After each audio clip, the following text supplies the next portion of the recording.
Lounge Radio. With your hosts, Dark Sakura, Sky, and Loki. Happy New Year! Well, Happy New Year to those of you listening to this in 2014. Tonight, we're still a few days away, and that means we still have to close out the year. Take a look back with us as we reminisce about 2013 and take your comments and calls on this episode of the show where every gamer has a voice. Orange Lounge Radio. Hello, my friends out there on the internet, and welcome back to the very last episode of Orange Lounge Radio. For the year 2013. Trollo. Oh, why not? Travis was doing that joke last night on Understation Live. I thought I'd continue it tonight. Anyway, Come hi. to think of it, we did it last year, too. So we probably do it every year. But anyway, no, we're not going anywhere anytime soon, but the calendar is a changin'.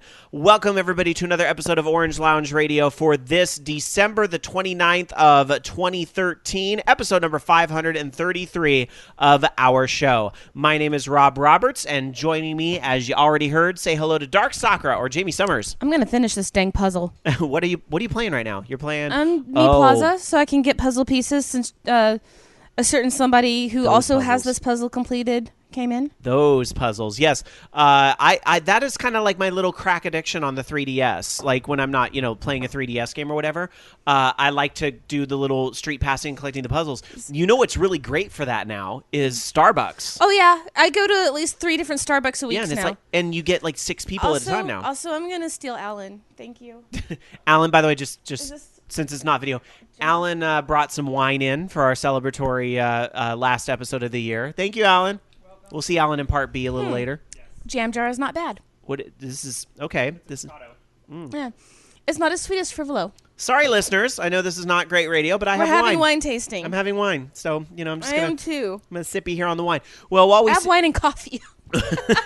I don't know about that combination. All right, but anyway, while we sip away here on some wine, why don't we say hello via Skype? Say hello to Loki, everybody. Hi. Hey, Loki, how you doing? I was doing pretty good until how many games I bought during the Steam sale. Yeah. Not so much anymore. We were talking before the show a little bit, right after, between the Bobby call and then when we went live, you were you were asking us, how do you look up like how much I've spent on the Steam sale? So you must have found it, and you sound really depressed now. I didn't buy all of these because I got a couple gifted, but I have 30 new games. Oh my God, that you just picked up during the sale? Yes. Wow. And out of those 30, Loki, how many of you actually played?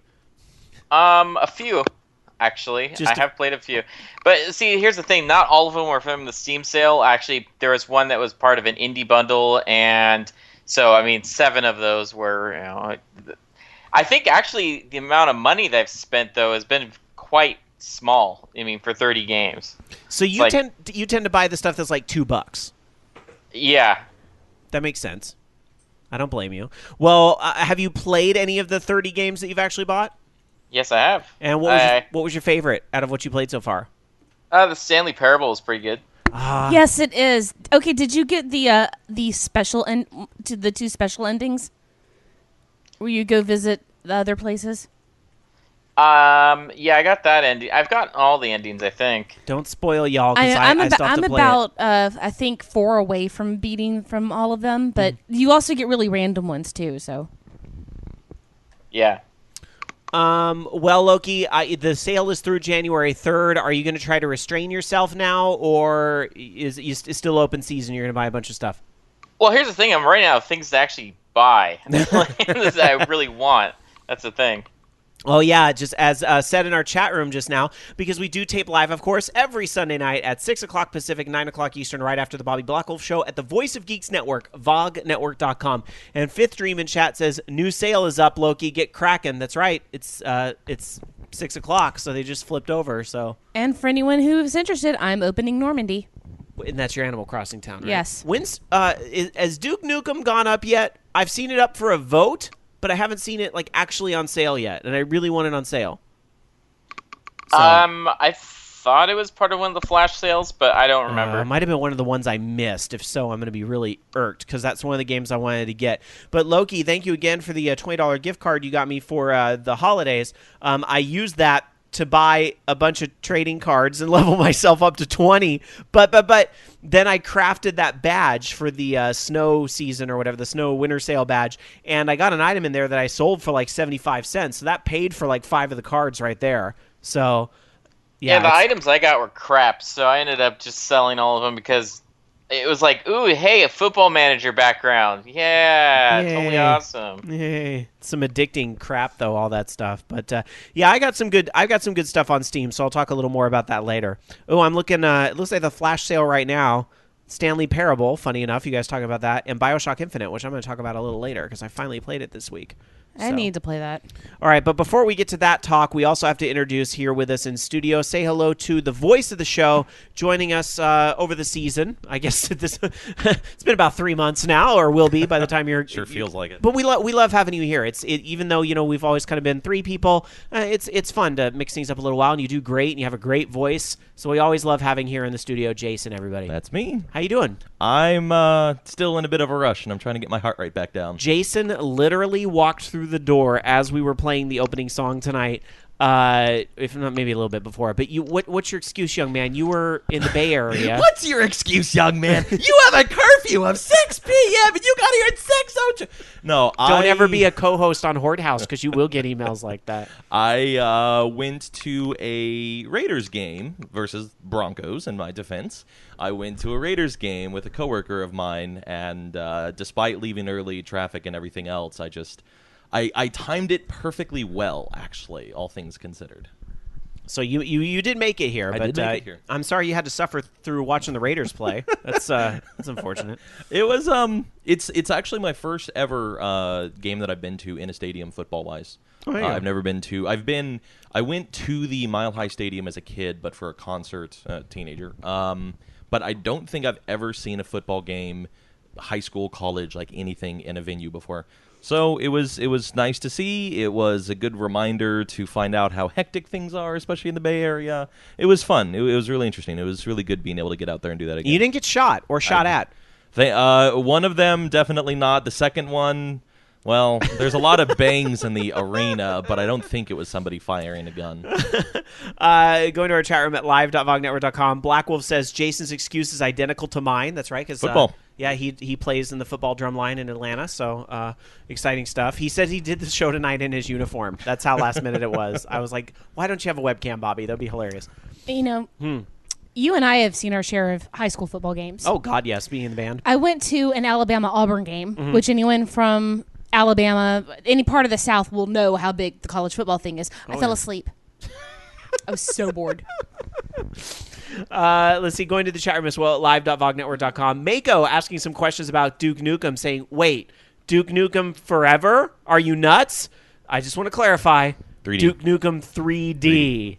Not if I said forever, then I obviously overly misspoke, and what a faux pas. Duke Nukem 3D is what I'm waiting for. That was also my very first convention LAN game. Nice. Was Duke Nukem 3D when you could do the voice macros and everything. That was awesome. I'm sure I've told this story on the show before, but we used to play that in the college dorms, like over the dial-up, because, all those little rooms, dorm rooms are tiny, right? But we'd all have our own phone number. So I would play in my room, and then my best friend who lived next door to me would play Duke Nukem in his room, and we would call each other over the phone and do that. And the bros in the dorm loved it because they would see where I'm at, and then go run and tell him where I'm at, and then they'd run it over. So they talk about screen lookers. Come on, that's just straight up. I know, cheating. what a bunch of gossipy bitches. You don't think brosy straight guys can be gossipy bitches?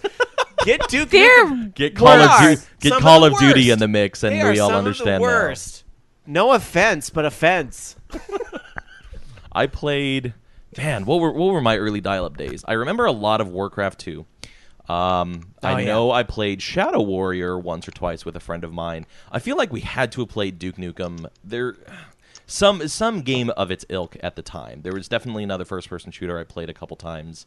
For the life of me, I can't remember what it was. It was probably Duke Nukem. Tiger Claw in the chat room reminding us, I got Duke Nukem 3D when Good Old Games gave it away. God bless Good Old Games for giving that away. I actually got that too, so I'm very thankful about that. The reason why I also want it on Steam, but I want to get it on sale when it's only like $3, is because they have that multiplayer coming, which, the Good Old Games one is great, but it doesn't, like, they're trying to add to it for the Steam one, so that's what I'm trying to get in on. So actually, clue me in on this. Has Duke Nukem multiplayer on PC not been a thing at all yet? Like in of course the modern remakes, DOSBox emulation. Well, you that should kind of still stuff. be able to LAN it. Because like Loki, do you know?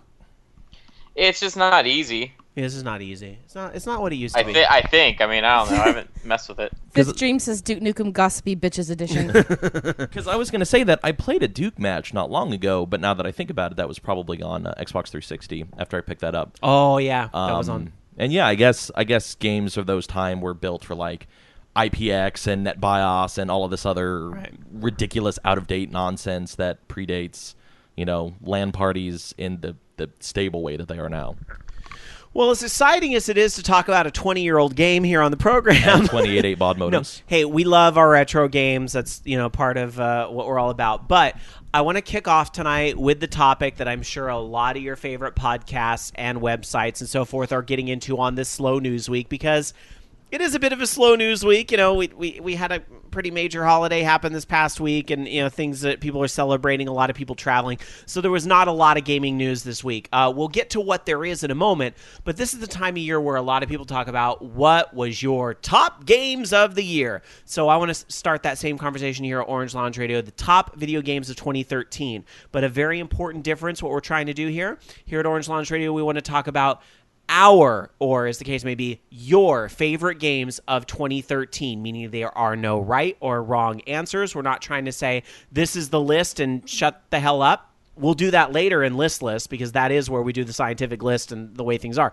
But for this is just about, hey, these were my favorite, and so there's no right or wrong answers. So I just want to know, like, what were your favorite games of the year? Chatters, if you want to play along, shout them out in the chat room. Your 1, 2, and 3. What were your top 3 games of 2013? And to be honest, guys, they didn't have to be released in 2013. They could be anytime if it was something you really got into this year, because it made 2013 for you. So how about ladies first, just because I'm dying to know, for Dark Sakura, her top 3 games of the year. Dark Sakura, what was your number 3 pick and why? My number 3, I don't even know if it actually came out this year, but I'm going to say Fractal anyway. Fractal Make Blooms Not War, because that has been my crack. If ever, and I'll tell you, I mentioned this before, if ever I need something to distract myself that will make my mind work, especially work on a pattern, it's Fractal. And I love the game. I am super hooked on it. And Fractal Make Blooms Not War. That is actually a game I got into a little bit. When you sent that to me, I did play a pretty good amount of time one night. It was a really kind of different puzzle. It reminds me of the old school games of life that were on the Commodore 64, and I'm not talking about the board game version with the wheel and the car with the pegs. I'm talking about, like, this dot will survive if surrounded by other dots, but not too many, then it will and you just see these really very pretty patterns that bloom from that. And it was almost like that idea, like as a puzzler, was really cool. Well, especially with the ambient music that plays in the background.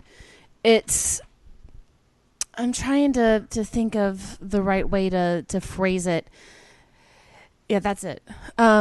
This game is actually from 2010, believe it or not. But it was offered as parts of bundles in 2012 and 2013, so it kind of came to more prevalence later. Well, then I'll tell you what. I have a different game that did come out this year. All right. And that's Legend of Zelda Link Between Worlds. Ah, okay. Because it's fun, and I still haven't gotten past the second boss in the dungeon, because that one is always the one that got me in Link to the Past. Mm-hmm. But it's really fun. I love it, and the 3D makes me completely motion sick. So that'll be my number 3. But the 3D is really good, I gotta say. It is, but it still makes me motion sick. Yeah. So I don't use it that often. It's actually very disorienting, especially when I love the switch in perspective when you jump from a higher plane to a lower plane, because the camera actually moves with you just a little bit. But otherwise, I've been completely enjoying it. That game is definitely on my list. All right. So excellent. Because I want to stick with stuff that came out this year. Okay. Yeah, fair enough. Loki, what's your number 3 pick? My number 3 pick is going to be probably. It's kind of a toss-up. I almost have like a 3-way tie for number 3. We'll have a time to talk about honorable mentions later. Okay, so let's see. I'll probably do, since I was going to go by like how long I play games, but let's do Saints Row 4. Okay. Actually, just because it was, I like Saints Row, but it was a little bit of a disappointment just because it seemed like it was kind of rushed. But I still enjoyed it. It's just, it's frustrating that I know it, having played, all of the entire series, I know how good it could be, and it's disappointing to see that it didn't quite make it there, mainly to like where Saints Row 2 and 3 would have been. It had potential. So hopefully the next Saints Row that comes out will be much better, but yeah, it's still pretty good. All right. And you did talk an awful lot about that game, all the good and the bad, so it doesn't surprise me at all that is in your top 3. Jason, I don't know if you were wanting to do this tonight. I know you tend to play a lot more of the phone games, the classics. But do you have 3 games from this year? Based off going, like, the only way I can really gauge it is going based off the kind of things that I've been talking about a lot, and I think I've come up with a 1, 2, and 3. Okay. So number 3, I'm going to give to FTL, Faster Than Light, because I've not had, like, despite how much I complain about that game, if I didn't like it, I wouldn't be playing it. And it's, it's not particularly puzzly. It's kind of Twitch action because it's overriding theme more than anything else is management of individuals. Because the pathfinding, whatever. The attacking isn't exactly. You can drill down and make things a little bit more difficult and a little bit more complicated and directed. But it's just a good. I don't even want to call it a god sim. It's really hard to pin down, but it's just a satisfying, nearly mindless, but not if you don't want it to be, kind of adventure game. I need to check this game out. This is one of those games I've always been meaning to check out, especially because it's sort of like a roguelike. But just to be clear, this game was released in September of 2012. But it doesn't. Well, it really doesn't matter because again, like how many games? And it's so funny. Who was it on Twitter? Posted their top 10. It was who does Twisted Metal? David Jaff? Is that his name? The guy does Twisted Metal. Loki. Yeah. Okay.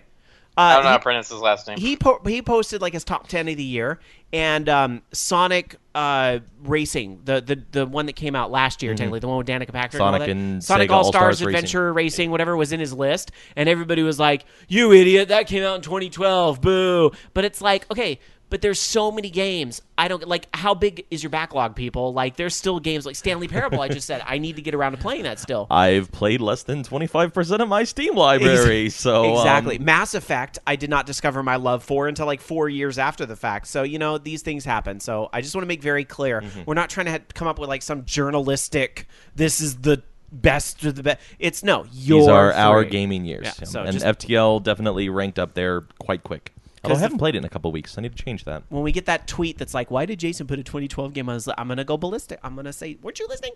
All right. Listen to all the other words. Come on. But you do remind me I need to check that one out, as old as the game may be getting at this point. Still quite fun. Very fun. All right, very fun. I guess just me's left, right? Okay, my number 3 pick. My number 3 pick is Super Mario 3D World on the Wii U, which is...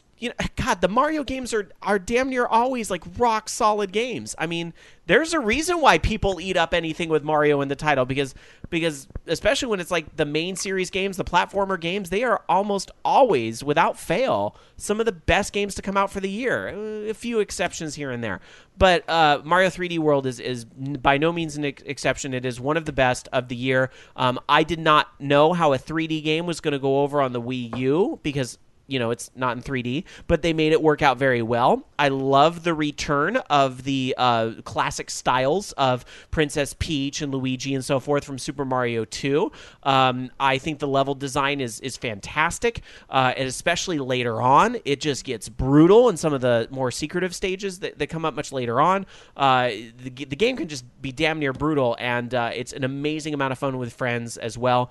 It's a game that Wii U badly needed that's going to move some consoles, and rightfully so. It is a must-have game on the Wii U and absolutely one of the best of the year. So Mario 3D World, my number 3 pick.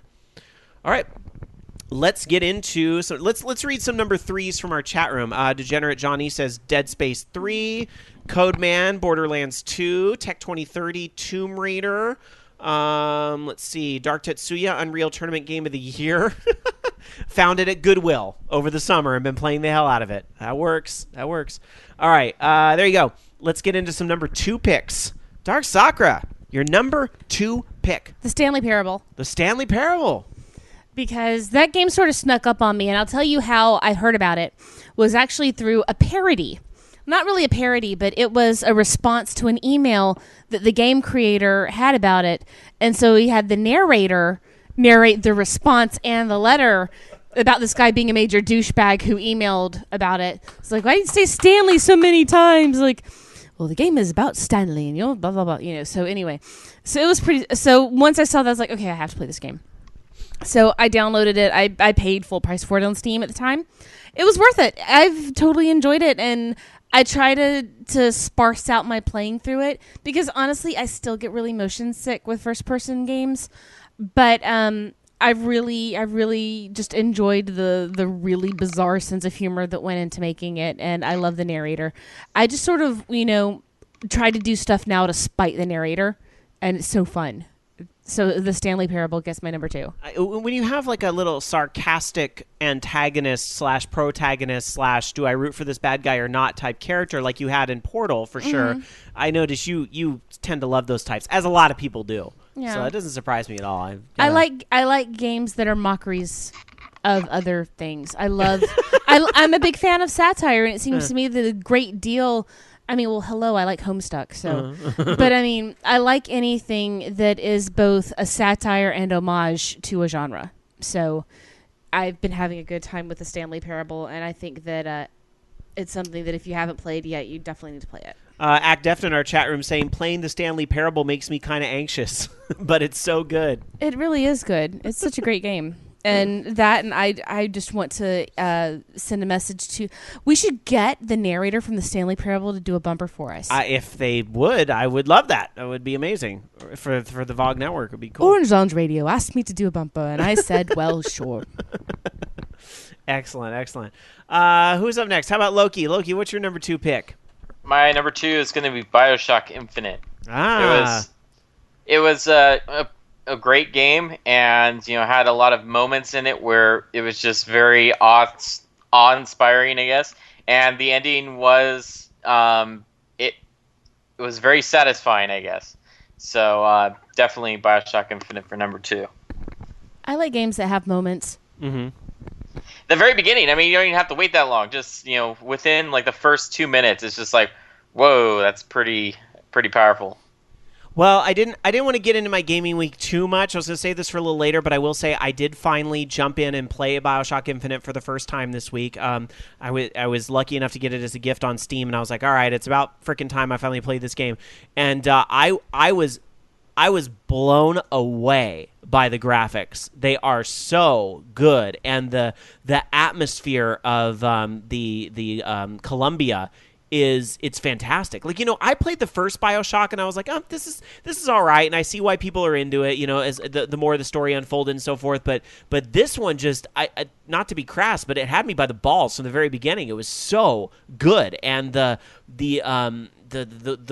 way the environment is and all the things to look at and the story behind it, like Dark Sakura, I think if you could handle the first person shooter, I mean, it's unfortunate, you have the sickness, but I think you'd be really into this too, because there's so much of the have the sickness. The lore and the culture with it is just. No, I know I want to play it. I have it. I've had it for a while.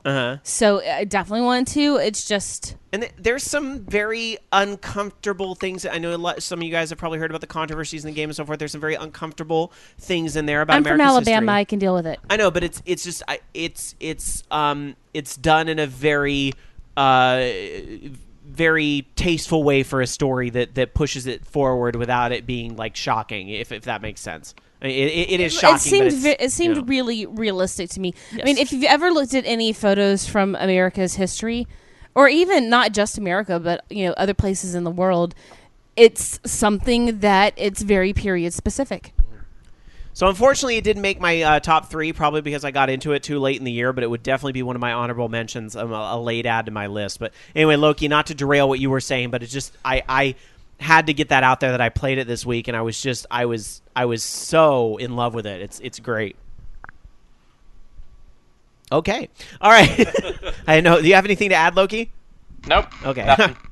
All right. Then Jason, we'll go to you. Jason, what is your number 2 pick? Continuing my trend of playing catch up, it was recently revealed to me that Borderlands 2 was 2012. But fabulous powers weren't revealed to you the day you held aloft your sword? But like all the I just don't remember that day. I remember being at the store. I don't remember where in the year it actually fell. All the DLC was this year. Yeah, and that's actually what I'm basing this off of, is that I made a point a couple of episodes ago, back when the PS4 was coming out, or just after the Xbox One was out, one of the two, close enough together. At any rate, one of the things that's been really interesting to me is that because online is ubiquitous everywhere, we are truly starting to see video game communities in the video game, and not, like fan forums and that kind of stuff that has a very serious disconnect from the game.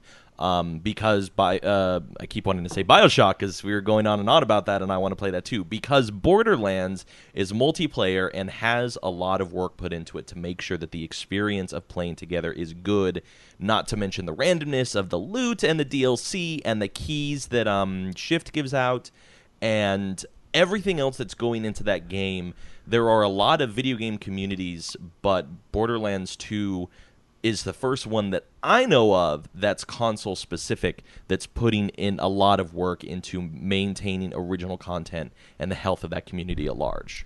Funny enough, you are not the only one to put in that game from last year at your number 2. I see Xiao in chat says his number 2 pick is Borderlands 2 Long distance high five. There you go. Awesome. All right, so my number 2 pick. My number 2 pick is a game you've heard me talk a lot about on this program, but with good reason, because it is absolutely one of the best of the year, if not the past few years. The Lich King. No, close. Final Fantasy XIV: A Realm Reborn is my number 2 pick for Game of the Year, and Final Fantasy XIV 1.0 was one of the most awful MMOs ever made. That is no secret.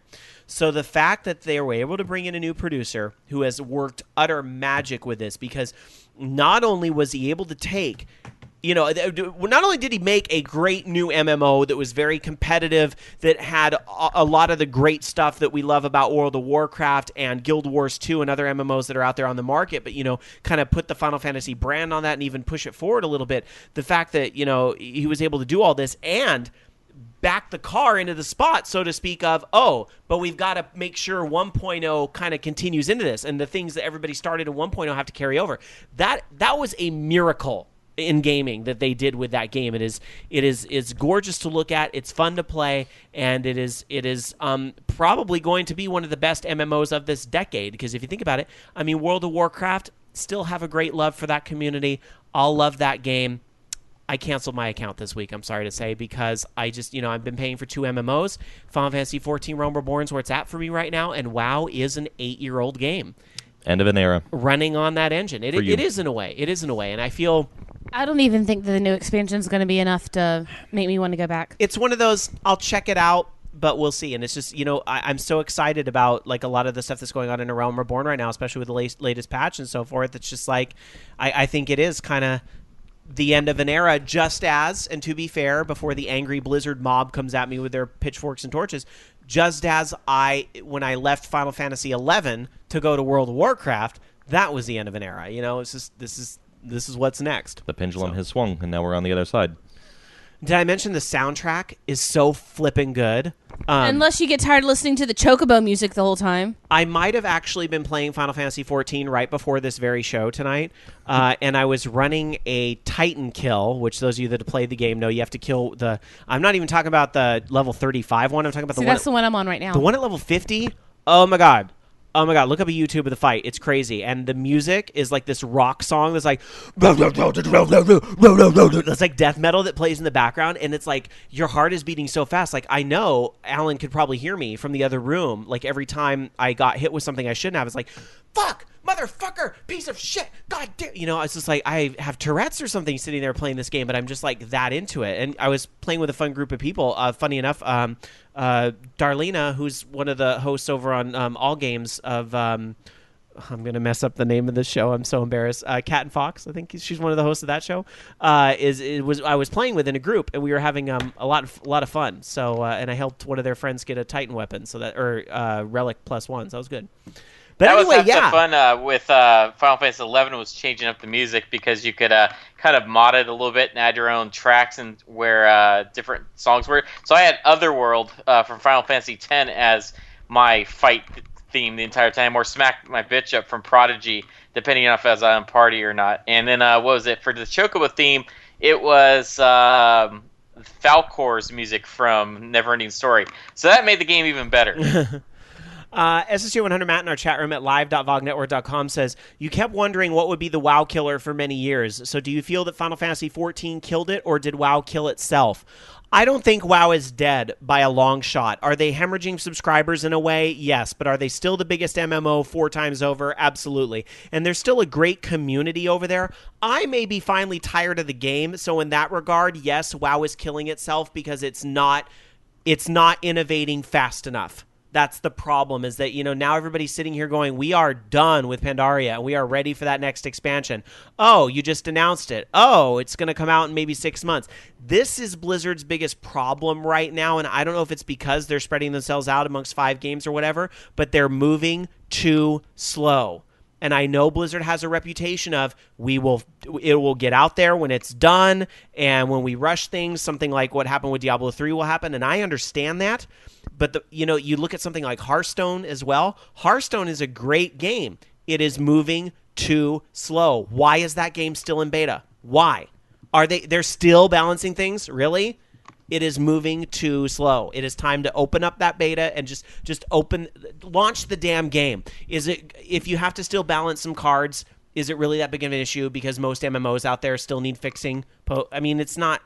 I think the game's in fine enough shape. And it's not even just MMOs. Blizzard's entire catalog is balanced once every month, basically. And this may just be the difference that 10 years makes or whatever, where that whole mantra for Blizzard where it's like, oh, we'll just take time until it's right. I'm not saying don't take the time to get it right, but I'm saying move a little faster, you guys. I'm sorry. It's just that's the reality. They're not moving fast enough. I don't think anything's changed in that regard. I think they still can take their time because they have 3 solid IPs that are not they're by no means close to danger. Okay, fair point, because does it work for Diablo? Yes. StarCraft? Yes. Hearthstone? Yes. A game where you're asking... I actually wasn't counting Hearthstone. Well, you said it yourself. WoW is still strong. But between WoW, Diablo, and StarCraft, they are very healthy right now. It's strong, but it is losing steam, and the difference there is you are asking people to pay a monthly fee for World of Warcraft. Yes. And it's like... And not only that, but then you nickel and dime them with the server changes and which I get it. Final Fantasy 14 does it too. They make their money or whatever. But I just think it's moving too slow. Like, you want me to pay for 8 months while I wait for an expansion? Like, no, I'll quit, and then maybe if the expansion is good, I'll come back at that point. That's the reality. So, by which you mean you will come back for at least a month to find out. For like a month, yeah, of course. Why More not? Than that, we'll see. We'll see. So, all right. Anyhow, moving on. Let's get to number one. That's right. Numero uno. Dark Sakura, your number 1 pick for Game of the Year. Animal Crossing. Why am I not surprised? I've played this game like addictive. It's so crazy. I have friends that play with me. Hi, Act Deft. You may have just had your town open during this very show. I did, and then it crashed on me, and Mr. Rossetti showed up making a face at me, so whatever. But I love Animal Crossing. I think that they have found what works again, and it's become fun. Even Dan has a character. He still lives in a tent, but he has a character in my village. And I was thinking about it, too, that, I've been using it to help Julian with his reading and to bribe him into paying attention to other people. But it's got appeal for all ages. I really have been enjoying my game. I also may have finished my wine before you did. Like, all of it. It was really good. Rob, wine! No, I don't need any more, especially since I have to drive tonight. Yeah, it's 1 glass limit for her. I'm just slowly sipping away at this. We'll finish that bottle, don't worry. Because Alan's here tonight. I don't have to pick him up. Do you like the jam jar? Yeah, this is good. I like this. He gives my seal of approval. All right. Number one from Loki, as if I have to ask. If it is not the game I'm thinking it is, I may have a heart attack and die. So let's see what happens. Loki, your number one pick of the year. Well, we wouldn't want you to die. So yes, it is going to be Grand Theft Auto 5. Of course. I mean, what else would it be? It's, yeah, I mean, it is a great game, and I love it, and yeah, they're still making it better. So that's it. Grand Theft Auto 5, not a surprise. And if you want to know more about why Loki picked Grand Theft Auto 5 as his game of the year, just go back to the previous 15 episodes of the show or so since the game came out. Basically, I was going to say exactly the same thing. There it is. Jason, your number one. If for no other reason than because of the last 2 weeks, definitely, certainly, completely Rogue Legacy. I've been having, especially with a controller now, like it was always a fun game on the keyboard. And I just kind of live for that adventure, random, Twitch, roguelike, platformer, just all things together, the music and everything else. I've been having so much fun with that game. Throw in a controller. I've been using the PS4 controller religiously, like every day since I got it and actually got it to work. It's been insane amounts of fun. And I'm thinking that when it's out on... I'm thinking when it's out on 2 systems that I don't have and 1 system back home that I'll get back to eventually, those being the PS Vita, PlayStation 3, and PlayStation 4, I may buy it again because just to have the console experience from the ground up. Not to mention there's some very, very frustrating Mac bugs with Rogue Legacy. But besides the point, more specifically, I've had a conversation with a friend or two in the last couple of days. I kind of want to get a Vita for a number of reasons, and that's basically PlayStation 1 classics and some of the newer games, being able to play them portably just seems like a worthy investment. And that's always what it is for me with consoles, rather with portables, is that when I can play something anywhere, I love to be able to do so. And Rogue Legacy may tip me into that purchase, and so for that very reason, that's my number one pick, hands down, of this year. And it actually came out this year, so it sure did. Yeah, it sure did. No, it's a great pick. It really is. So. I was listening to the show on the way up here, of course, and I was listening to you and Bobby talking about it in the handoff, and it like anything else, it kind of has that first little hurdle. Grinding pays off, and this game doesn't stretch it out unreasonably. But it's actually, like, it's coming around a second time because I'm at a point where I like to clear the entirety of the areas. I posted a screenshot to Steam 2 nights ago or something like that I finally, for the first time, accessed and cleared every single room in the castle and the forest. It is still the only time I've done that once, and then I frickin' die in the tower, the third area, because things get really hard really quick. But things are moving along. I have retrieved every item from the Enchantress, and I need to start buying them. I'm in a good place right now. It's a good. You're way further than I am, that's for sure. And it's just managing the upgrades and figuring out how I want to proceed from there, and finally taking on the third boss and holding my own for more than like 30 seconds. But yeah, very fun game and so much fun. Awesome. My number one game of the year will probably not come as a huge surprise. And, you know, I mentioned on November 23rd, which was the day that the Xbox One came out, I said, isn't it funny that Nintendo today released 2 games that are damn near contenders for the game of the year? And sure enough, both those games released ended up in my top 3. You had Super Mario 3D World at number 3 and The Legend of Zelda: Link Between Two Worlds at number 1, because that game is my fucking game of the year. I mean, and I think some of this is a little bit personal as well. I know that some big outlets put it in their number 1 to such controversy, but good for them, because it's my number 1 too. And I'm going to tell you, the way that they took one of my top 5 retro favorites of all time, period, and brought it into not like a remake or even a reimagining, but just another story, a chapter 2 in that game that you love, but now it's got all that new technology of the current console. Like the way that it moved seamlessly from Super Nintendo to 3DS is just it's so right, and it feels so great to play. And I love some of the changes they made to it. I know some of the things were controversial, where you rent the weapons now and you can do the dungeons in any order. But I think that's cool, and I think it makes for a more Mega Man-esque Legend of Zelda, if you will. It's something a little bit different, but it is such a fun adventure to play, and I loved every second of it that I've played it. And it's just it is a link to the past, wink, for me, that I loved, and I just. Fantastic game, and my game of the year. For the record, you could actually do 2 of the levels in Link to the Past out of order. Yes, but weren't they numbered? The little crystals were numbered. They were, but I always did 5 and 6 backwards. I would do the Water Palace first. All right. So there it is. Those are our 3 games of the year. But what about you guys? Taking a look at our chat room at live.vognetwork.com. Loco Poco says, number 1, Blaze Blue, Chrono Phantasma. I'm a fanboy who can't put the arcade stick down. Scottatron says, The Last of Us, hands down my game of the year. The game speaks for itself.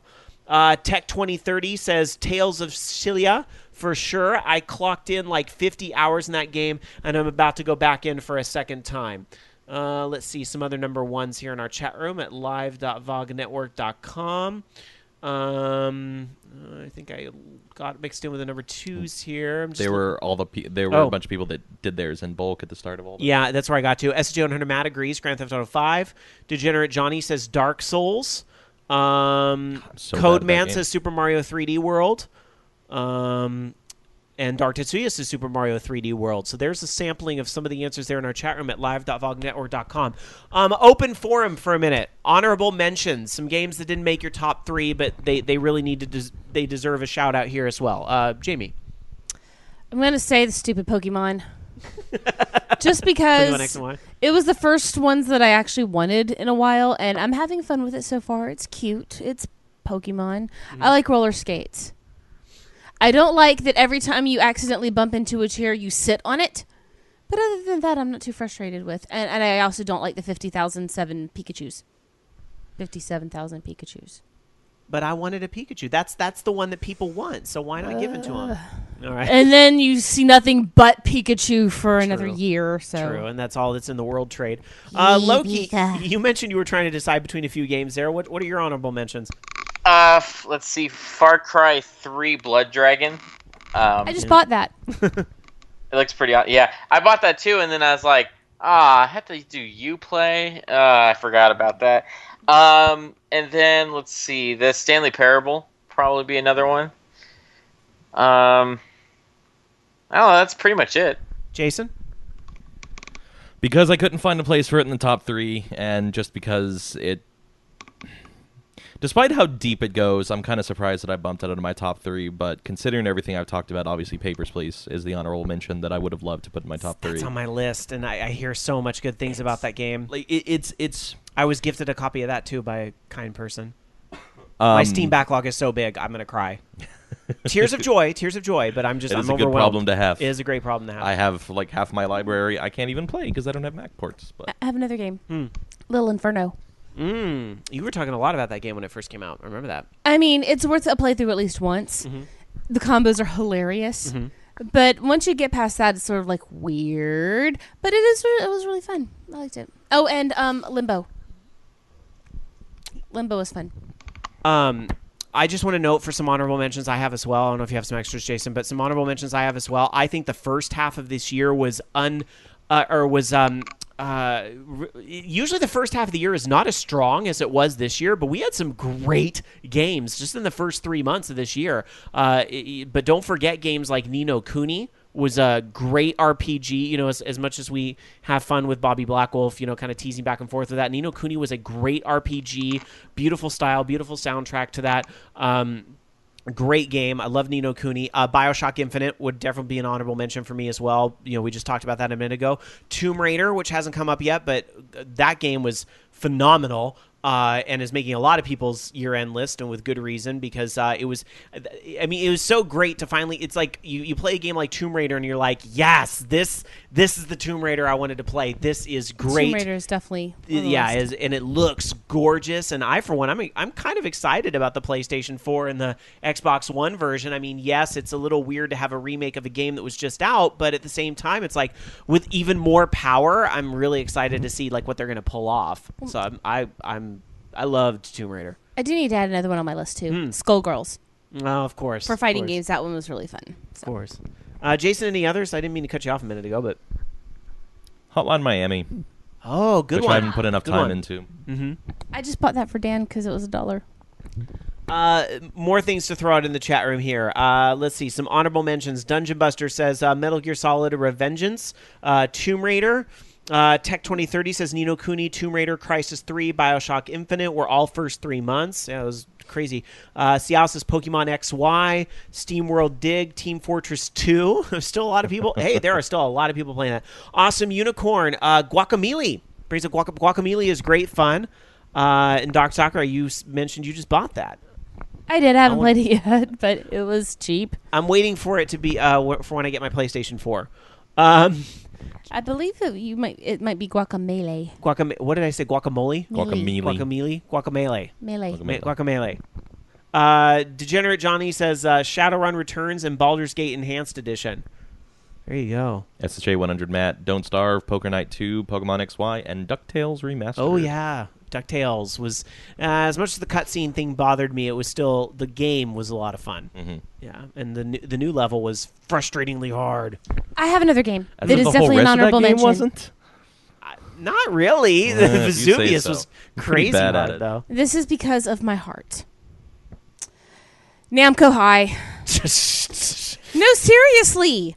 It's like such a, me and parodies and satires and tributes and things. I fucking love that game. It makes me laugh every time I play it. Just knowing the characters from the obscure Namco titles and the Homestuck characters in it and playing as the cousin of the Prince of All Cosmos. It's just so crazy that it's stupidly fun. Not quite enough to make it into my top 3, but definitely has a warm, fuzzy place in my heart. Alrighty.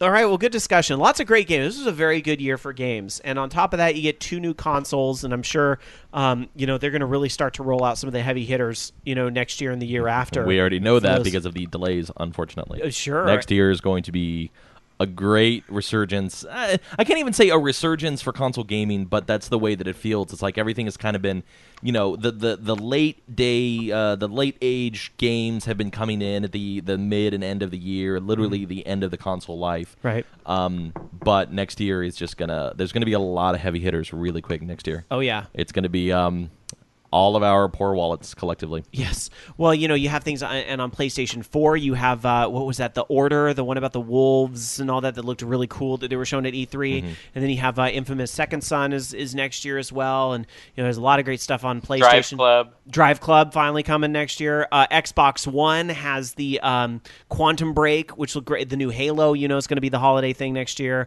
Lots of great things on there as well. And then, I'm sure the current gen consoles aren't stopping either. There's gonna be another Mass Effect. And then, of course, Nintendo on Planet Nintendo, where they do things Nintendo's way, they will have Mario Kart 8 is going to be huge. A lot of people theorizing they'll at least tease the next Zelda if it's not out next holiday. Smash Brothers will probably be a big holiday one for sure. Absolutely. And who knows what else from Planet Nintendo. I expect that game to be more like mid-year. There's no way they're going to make it. They're going to take it to holiday season next year. They got Mario Kart But maybe now. we should say predictions for later. Yeah, perhaps. Well, we do have 2014 predictions coming later in an old segment we call Listless, coming a little later on the show tonight. We haven't done that in a while, so stay tuned for Part B. But for now, we're going to get into the news after we do our gaming weeks. So stepping away from the games of the year a little bit, just quickly, what have you been playing this week? What have you been getting into? Dark Sakura, how was your gaming week? I played some stuff, Animal Crossing, and I played some Final Fantasy 14, and I got some of my old school friends into Final Fantasy 14, people from my Digimon days, and stuff and words and other games. God, I bought a bunch of games that I haven't started. I played some Fractal. I played some Mass Effect 3. I played some Mass Effect 2 because basically I have a new computer. Oh, yeah.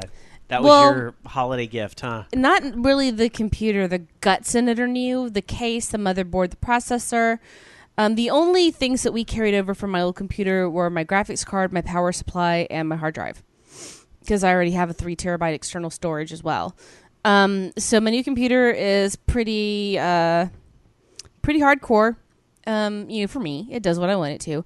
So I made sure to, upgrade the games that I really wanted to play. I've played some Skullgirls. I've played,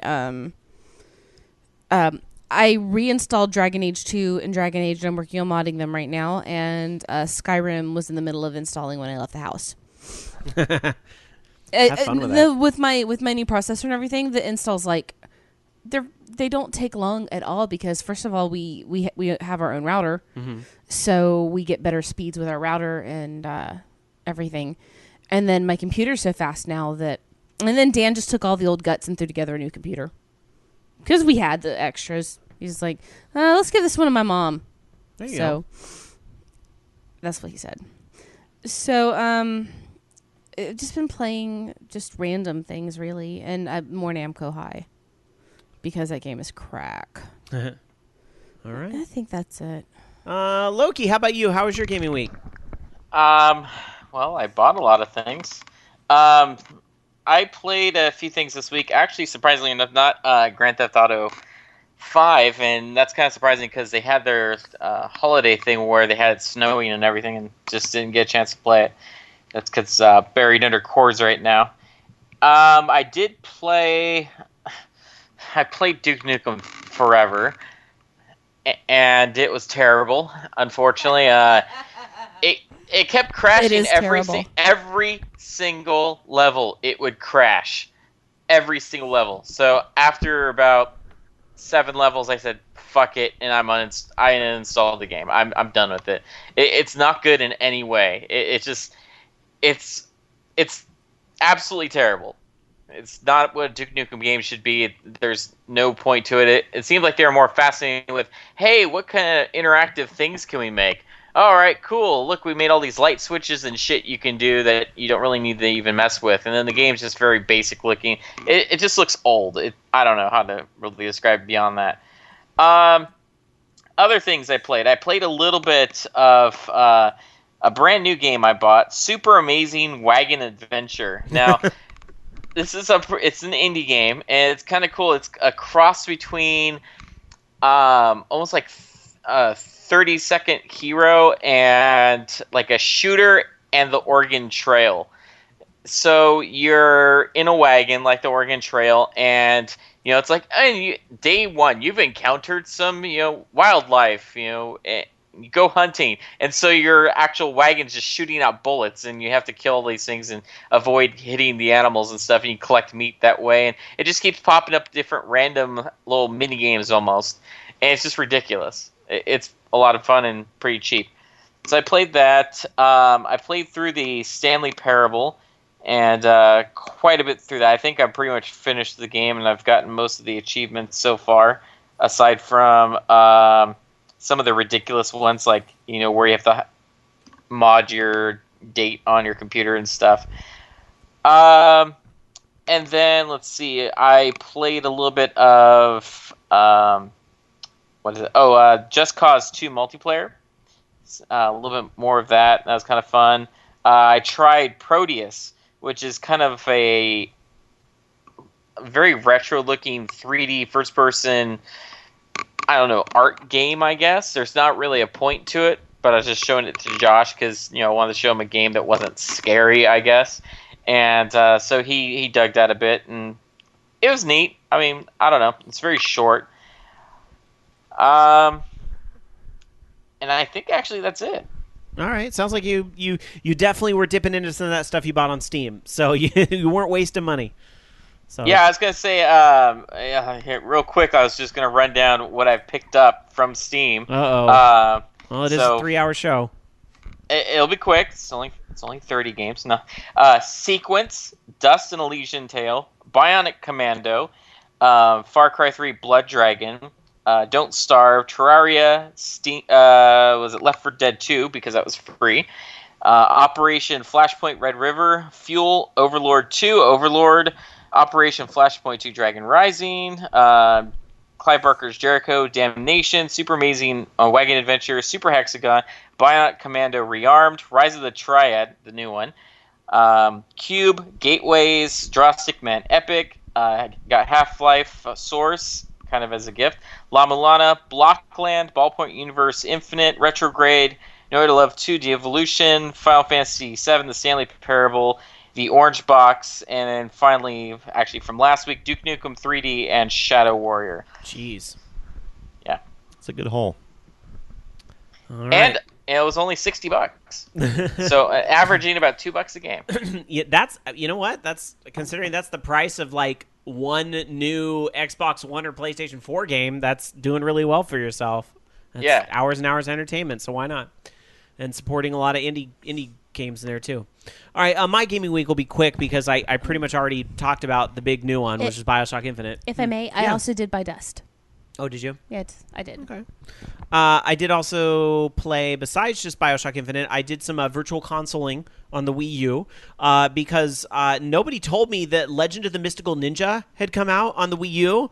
That is like, even, okay, that's one of those games, like, I loved it when it was out on the Super Nintendo, like, originally, and I loved the fact that, you know, you had the little towns, and you had the, like, mini games you could play in the towns, which, by the way, one of which, Gradius. You can play Gradius in Legend of the Mystical Ninja. It's a scaled-down version of it, but it's there. So, you know, I loved that game as a kid. Playing it now in retrospect, I'm kind of like, this game was kind of derpy, but I adore it for its derpiness and for some of the things it tried to do. And, you know, I made a great Miiverse post that is right now the most popular post in the Legend of the Mystical Ninja community, which is it was a screenshot of me playing Gradius. And I put, look, guys, I'm playing a virtual console game inside my virtual console game.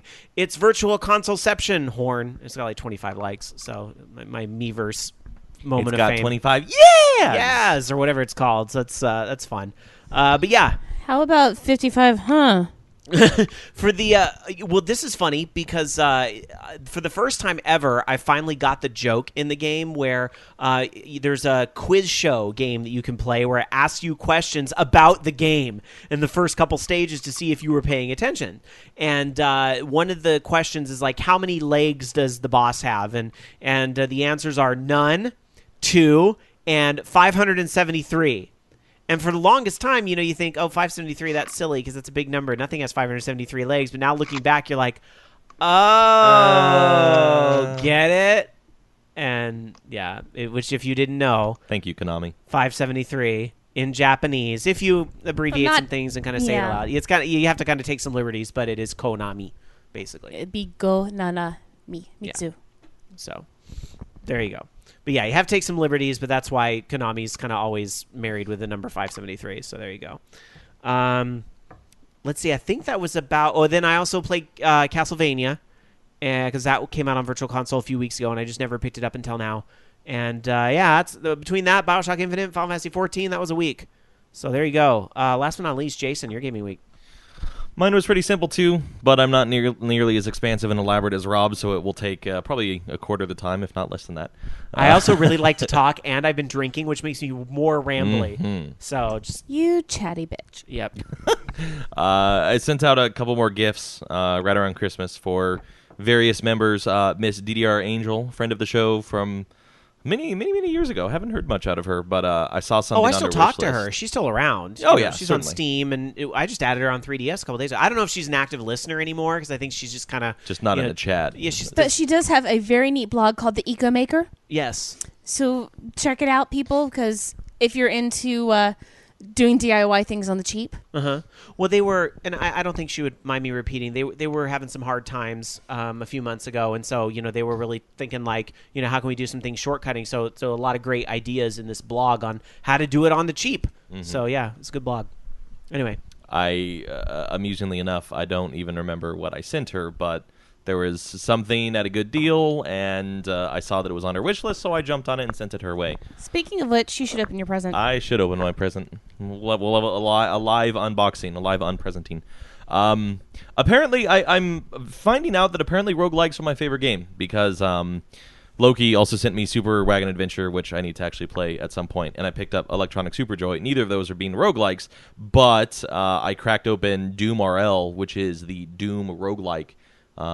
Just kind of randomly crossed my mind this week, and I wanted to see how it's improved, and it actually has graphics now. Wait, Doom RL? Doom RL, Doom roguelike. It's surprisingly fun. I'm a little sad that the levels they're very roguelike instead of being very Doom-like, and I mean that in like classic Rogue and NetHack. All that kind of stuff. Very classic, very boxy, and yeah, it scales down the Doom textures and plays it again, but I don't know. Maybe I'll look in and see if I can make levels myself, because it'd be pretty cool to actually put homaged, if not straight up ported, Doom worlds into Doom RL. But obviously, considering that I just gave it number 1, a lot more Rogue Legacy as well. I think I got another 30 levels or some odd like that. Levels basically map to how many upgrades you got. So a good heaping helping of hours in the last week. After I watched you streaming Super Hexagon, I tried that out for myself again. And it's strange. Like I bought it on iOS some time ago, and I'm not terrible at it on iOS. But on a D-pad, I'm just abysmal. Like my records are barely 20-30 seconds on any level, and much less on the higher ones. No, those are really good scores. They really are. But I can beat 30 seconds relatively easy on iOS, and I think it's because, for what it's worth, the D-pads on Apple laptops are very small. And so to play them with these micro touches doesn't work very well, where on iOS I just have to jam my finger onto one of the sides of the iPhone or iPad or what have you. But fun reminder. Like I said, I played that game on iOS some time ago and it was really fun. But Super Hexagon, Rogue Legacy, Doom RL, probably something else that I don't even recall at the moment. I feel like I talked about it last week, but definitely the continuing roguelike week. That is a great week to have, as far as I'm concerned. It absolutely is. I love me some roguelikes. All right. Real quick, I forgot. Yeah. I went to Golfland this week. Oh no. It's sad. I looked at DDR. I was like, "What have they done to you?" Yeah, it's bad. I didn't actually get to play any DDR, unfortunately. I got to try out though. That Super Mario Kart Arcade GP or whatever it is 2. Worst idea ever is to have active commentary from some guy, talking about the race. I was like, why did they even add that? It was completely annoying the entire time. And yeah, it's Golfland's sad. I think a lot of the arcades we used to love are it's so hard to go into them and see just a sea of little kid gambling games, the ticket spinning games. It's just so hard to see that. Don't get Josh addicted to those. Nah. All right. Moving on, I think we are going to get into some news, but first, some quick housekeeping. Twitter.com/OLR, or you can also follow us on Facebook, Facebook.com/Orange Lounge Radio. We're also on Google+, Google.com/+ Orange Lounge Radio. We do tape live again Sunday nights at 6 Pacific, 9 Eastern, right after the Bobby Blackwolf Show at VogNetwork.com, and we will be back. I mean, we didn't end up having any time off for the holidays just because these Sundays fell on pretty good days this year, so we will be back again next week. Still looking at the potential of doing a road show in a couple weeks, which will be very exciting because we haven't done one of those in a very long time. And I should be able to. So this is going to be very exciting. But unfortunately, Loki, it'll probably be right when the kid's here, but it'll work out for at least us to go hopefully hang with some of the old school friends at OLR and some of our friends in the Bay Area. So it'll be a very different type of episode. It'll be fun. So cool. All right. Anyhow, let's get into some gaming news. Wait. Jason opened his I just unwrapped my present. Oh, what'd you get? A lot of foil, which I am now wearing as a hat. Why? Because I can. It's not? very It's very foil. pretty. It's very You want me to blue, wear it too? flowery, See if- something. I want to feel cool. I actually want to go get some more to do decoupage with it just because it's so pretty. And then I got a Think Geek shirt that says, "I am here because you broke something." And that's always been true, but now that it's my full-time job, yes, please. How Thank you. appropriate. Yeah, the moment I saw that, I was like, yeah, that's for him. Did you try turning it off and then on again? Well, now I need to get one of those because I'm going to be working in tech support. Make me a hat with this foil. Okay. All right, anyhow, get that foil off my head because I can't see the news otherwise. So let's get to the news. Loki, start us off tonight. All right, so usually when we report these type of stories, it's normally EA shutting down servers, but this time around it's actually going to be Sony. They're going to be shutting down their online servers for a few of the PlayStation 3 games that they have. Starting off with, of course, Gran Turismo 5 is going to be having their servers turned off May 20th next year, and Resistance, the entire franchise, going down on March 28th. Also, as of January 28th, they're going to be shutting down the online connectivity for MAG, SOCOM Special Forces, and SOCOM Confrontation. And SOCOM Confrontation and MAG, those are online-only games, so if you bought those, you're fucked. Your game is over. Yeah, I kind of get the Gran Turismo 5 because they're trying to nudge people onto Gran Turismo 6, and I'm sure there's newer SOCOM games as well, but MAG, I kind of thought there was an audience still out there for that. I could be wrong, but I kind of thought MAG still had like a little loyal following to it because it was really about like massive groups of people, right? Right. I guess if they're not achieving that anymore, I certainly don't have these numbers to back them up either, and I know I was interested in the game, never actually wound up picking it up. But for a game like that, if its numbers are dwindling, if they're not able to, match make and keep the 4A, the massive number melee going on, then why keep supporting the game? Why keep putting the time and money into it? Robert and effort. I always think that they should have like an offline component though, to at least do like some sort of LAN or something, so you have something that's not just a coaster when this is done. Right. Let's see. I'm looking here in chat, and Robert M says, I thought MAG had already shut down. Well, no, they're shutting it down January 28th, 2014. It's just that this was actually announced some time ago in July of 2013 that they were going to shut it down. So the news that it is shutting down is not necessarily new, but it is coming within the next few weeks. So, well, I guess folks have had 6 months to get used to the idea and try to sell the game secondhand to an unsuspecting. No, don't do that. That's mean. It's the risk you take with online games. If you think about it, even Final Fantasy XI, Final Fantasy XIV, World of Warcraft, they'll all shut down someday. Eventually. It's going to be a long way away, but they'll shut down someday. 11 is still active, isn't it? Oh, yeah, very much. And there's no time, no expectation for that to go away. No. Game like that will be around forever. But see, at least like something like that's a PC game, there's a chance that someone may be able to run a third-party server or something like that after the game is shut down. Whereas something like this that's on PlayStation 3, there's no chance for that at all. You're out of luck. I mean, and maybe you're not playing the game, but I still think that there should always be at least like some sort of an offline component. I agree with that aspect of it. If not an offline component, then a self-hosted game, a self-hosted server that you can run for nostalgia's sake. Yeah, like they did that when they shut down Phantasy Star Online Blue Burst. I wouldn't know. Yeah, they did. They made it so that you could like export your stuff and play on private servers, which is weird to see a company embrace that, but that was a really good thing, I think. It helps aid the nostalgia and custom content and people that want to do whatever they want in the confines of their own system. Like, what's the loss if something goes wrong? You're not liable for it anymore.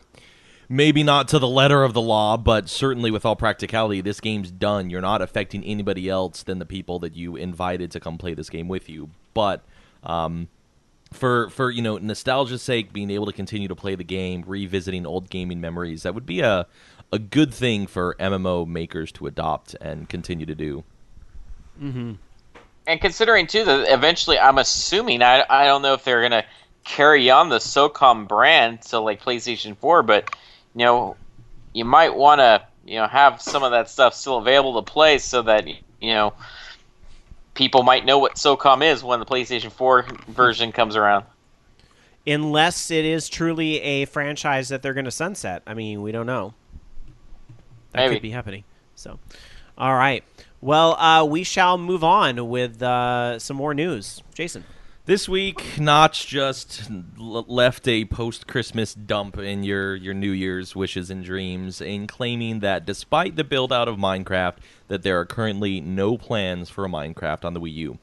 Which, not to jump on a presumption of Nintendo, but considering the age of their player base, having a productive game, like everybody is astonished when they find out that somebody building something in Minecraft is absurdly young. You know, that they're 7, they're 8, maybe even younger than that. And the Wii Gamepad gives you at least a little bit more flexibility than a standard controller would. I know a lot of people that just stick their kids in front of a laptop or a desktop and let them go to work. But for something like this that's a little bit more accessible, this comes as a huge surprise to me, because kids that I know really seem to enjoy Minecraft. And so to get to not extend it, you know, there could be political reasons, there could be time and effort reasons, and there are supporting reasons and monetary reasons. It just seems like the Wii U would be a good expansive avenue for this, and to not take them up on that. It is so weird that they are resisting it. And it does seem political. I mean, not to be all tinfoil hat, but Dark Sakura did just give out some foil, so we have that part up. But it's not tinfoil, it's fake foil. But it at least gets us halfway to these conspiracy theories. No, but for real, a map, would be great on the Wii U gamepad. I think just having your inventory screen and the crafting on the gamepad would make for a great experience. That's part of the biggest pain in the ass of Minecraft, is having to bring up the screen. Oh, where was I, man? I think, oh my gosh, it would make so much sense on the Wii U, so it is very disappointing. That's why Nintendo won't do it, because it makes sense. I guess, well... It's return on investment is what it is. There's just not enough systems out there, and the people that buy games, it's just not there. It's a harsh reality. I wish they'd at least, if they're not going to do it on Wii U, at least look into some second screen stuff. And maybe they will with the PlayStation 4 and the Vita. Who knows? Or like a port to the 3DS. Yeah, who knows? That's possible too. Don't underestimate, though, guys, how huge Minecraft is with kids. I'm always shocked. Julian plays.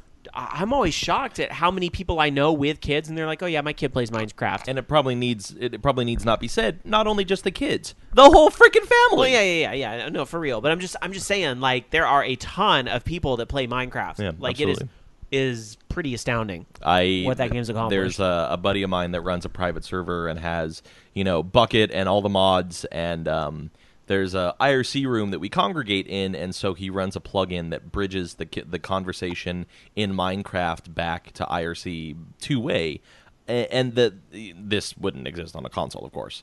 But the expansiveness is what makes that game, and the game is built around expansion.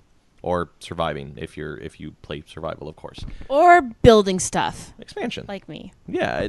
Or digging holes. I get rid of stuff, too. There is an immense amount of potential now, and I think last week we talked about the long tail of Nintendo. There will not be an immediate return on investment, but it will happen because that game is popular. That is, that would be a huge title to make its way to Nintendo. Mm-hmm. But current plans, unfortunately, ain't gonna happen for the foreseeable future. I had to really resist picking up the PlayStation 3 version, but it's dude, you own it on the 360 and you own it on the PC, and how much did you really play it on the PC? But I've had this real bug to play Minecraft lately, so Loki, we need to get that VOG server back. Even if I've got to front the money for it, I think that we got to make it happen.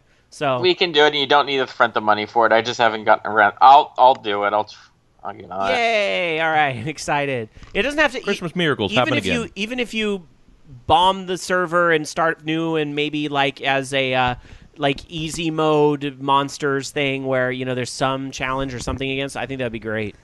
I backed up the server because they brought back the server for a few days, and I was able to back it all up. Nice. But it's old now compared to the updates and everything. True. And also free mode gets boring after a while because there's no real point, especially when there's not a lot of people playing at the same time. That's why survival's kind of nice. Yeah. See, my favorite thing was doing all the creative stuff, was digging holes and exploring, so I didn't really care about the other stuff. All right, and we got some people in chat wanting to know when that's back up, so look forward to that. Maybe that'll be something for 2014. But I do notice Robert M. in chat says, I'm not planning on getting the PS3 Minecraft right now since A, I'm too busy with the PC version and Pocket Edition, and to some extent B, the sound design isn't really there yet, with the menu making huge metallic clunks and barely being able to hear blocks being picked up.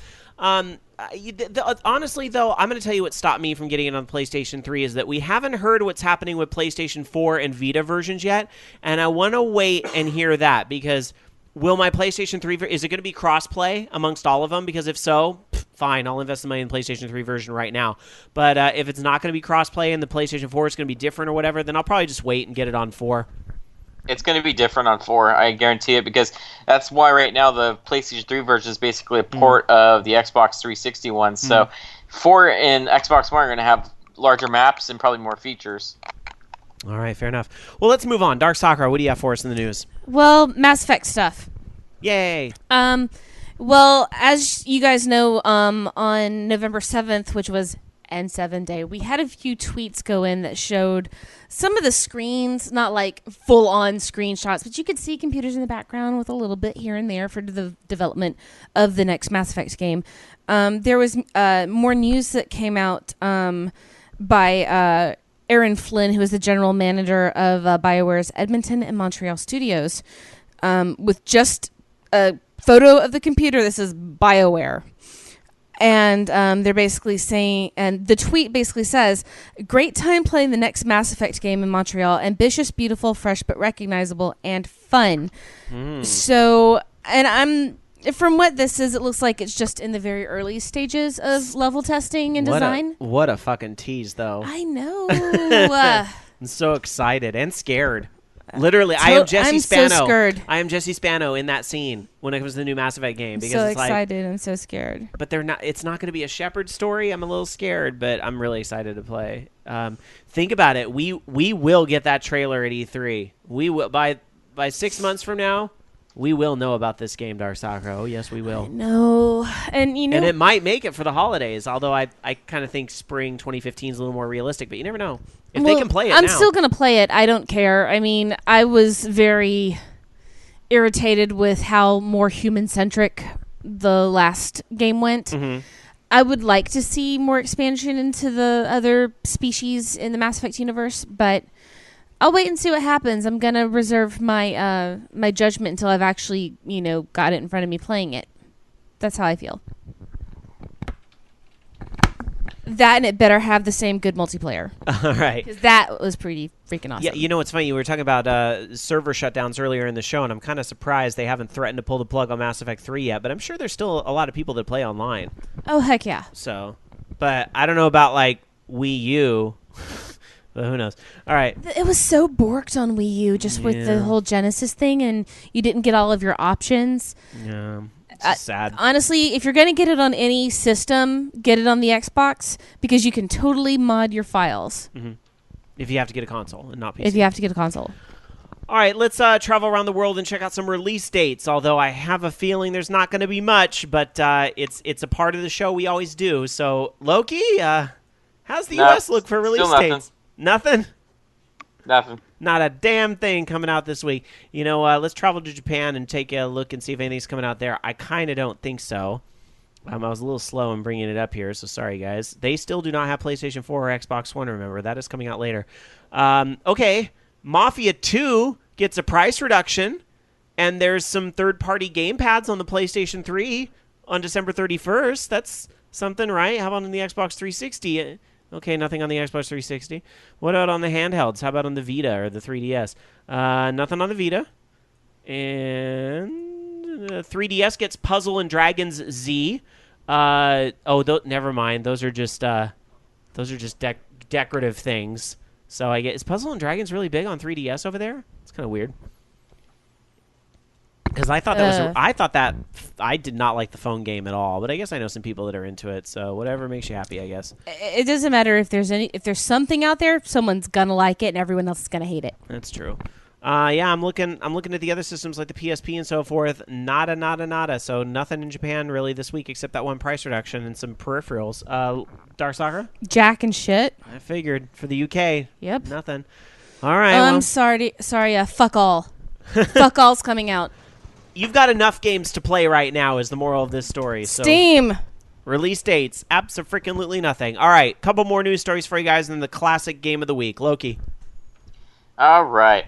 So, unfortunately, one of the games I was actually looking forward to next year, No Man's Sky, the developer Hello Games suffered some flood damage over the week, and it took out some of their servers and PCs and stuff like that, monitors, furniture, a bunch of other stuff.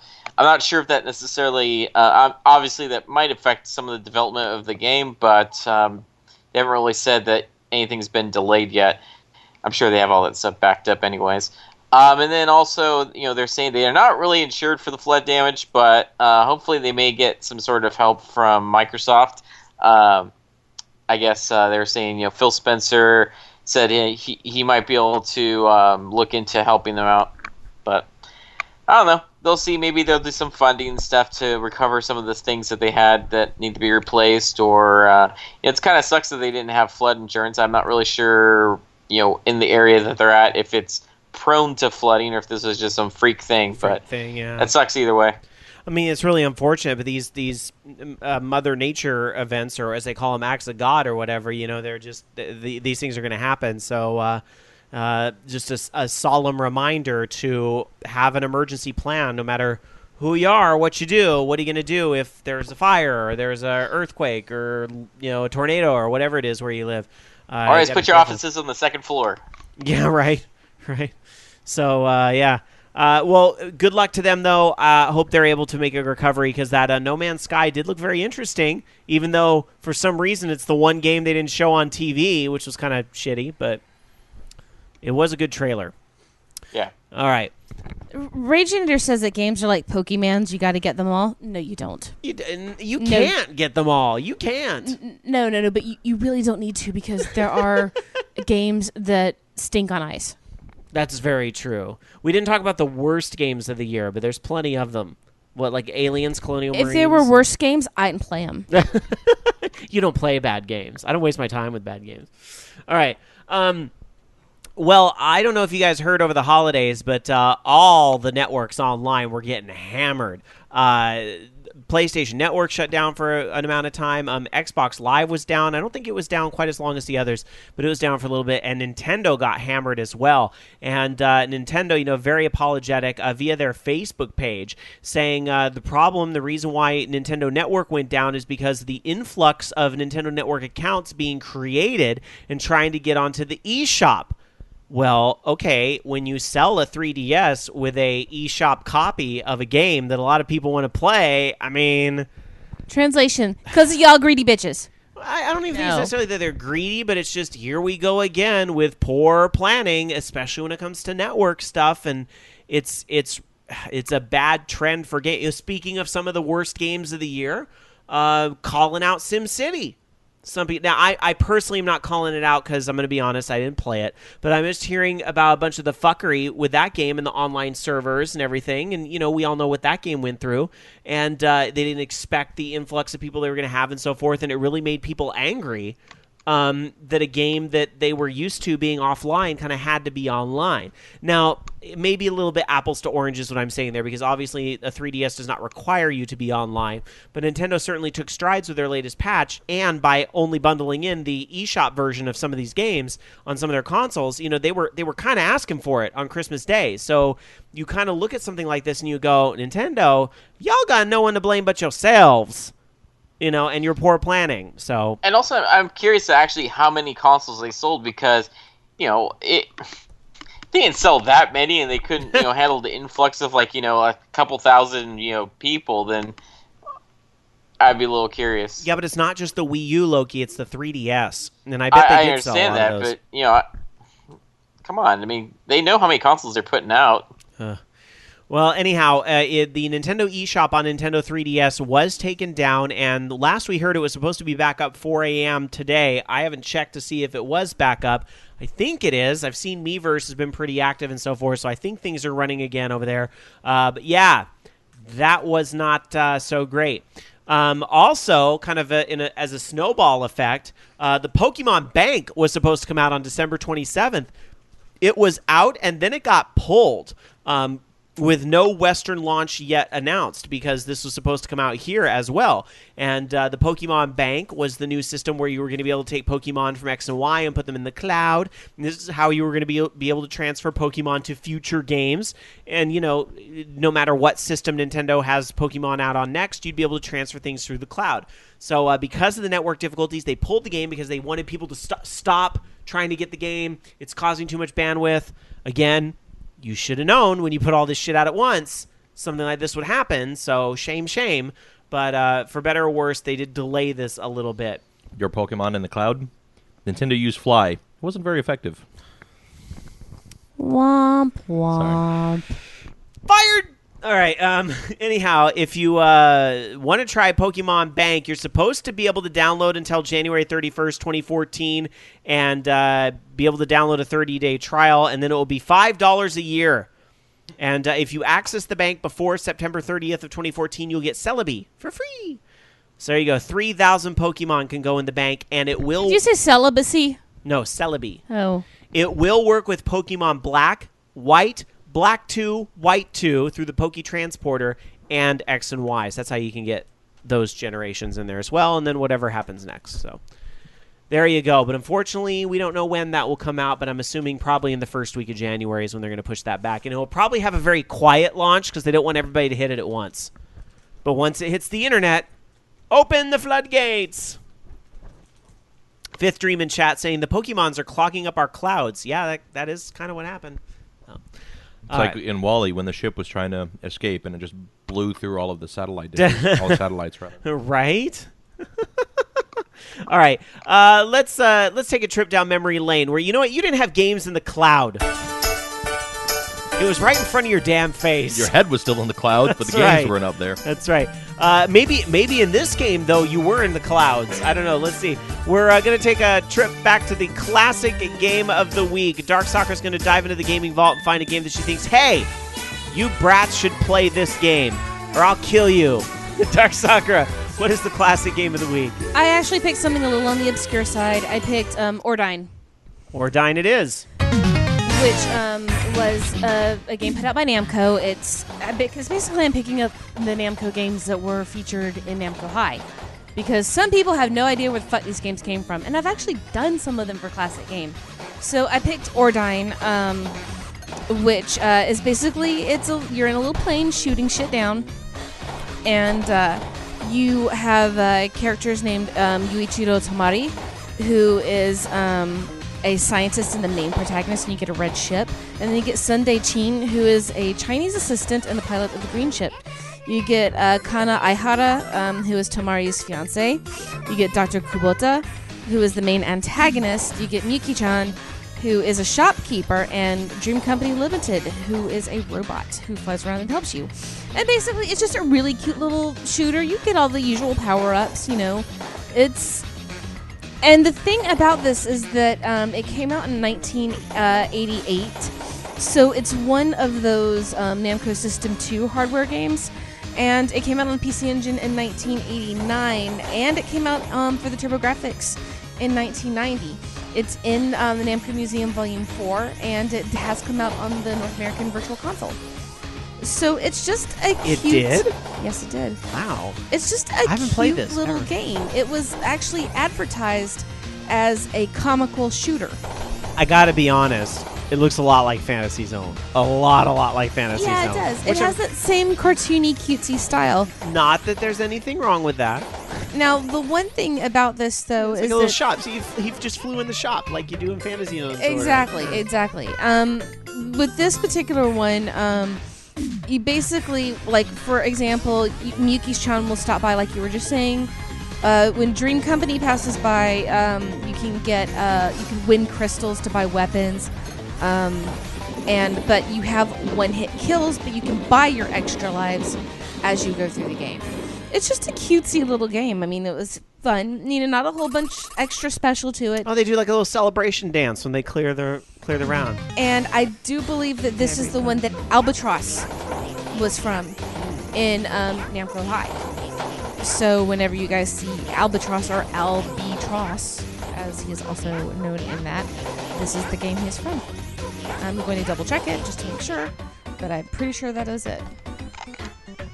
And that's the classic game. What's this? Some type of like roulette game that's in there too? Like little gambling games? Yeah, that's when you run into the robot. Oh, okay.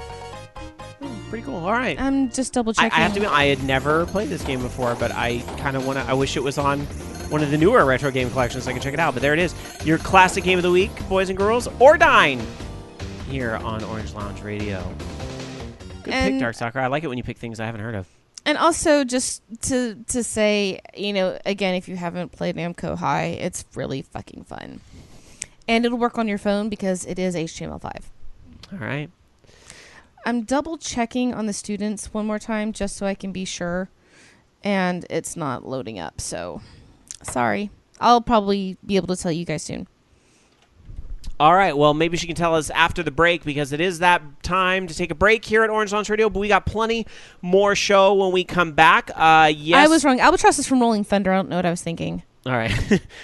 Yes, there's not as much news tonight, so we're flying through that a little quickly, but we do still have the mailbag. We have the Foogle Question of the Week coming up. We have your phone calls a little later in the show, and also listless tonight. It's been like 20. It's been a long time, and we have the whole thing set up at VogNetwork.com. It was Tamari. I don't even know what I was thinking because Albatross is from Rolling Thunder, and it's another those weird Namco games. So my brain went fart. All right, you sure you're done? Because I'm trying to get us to break. Yeah, it was Tamari. Right. It was Tamari. All right, fine. Listless 2014 predictions. Foogle, FU's of the week. Twitter calls. Sure, we'll call Twitter. Why not? We'll do it all here on the last episode of OLR. Twitter call-outs for 2013. Right after this.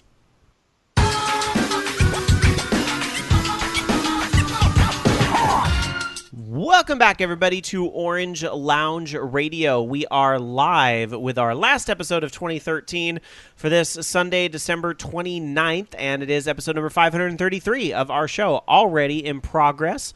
And a big hello to all of you guys there listening live at the Voice of Geeks Network, live.vognetwork.com, and those of you listening to us on the podcast feed as well, be it through, iTunes Podcast or Stitcher or TuneIn or any of those. A big hello to you guys as well.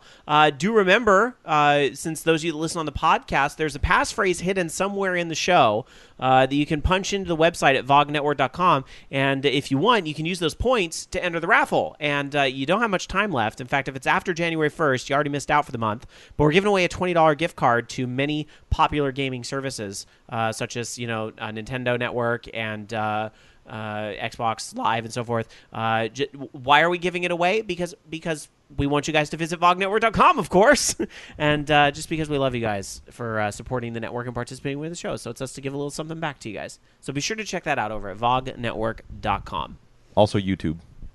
Yes, Jason, you've been working very hard on those YouTubes, I got to say, and thank you for reminding me. We just put up last week, because YouTube is...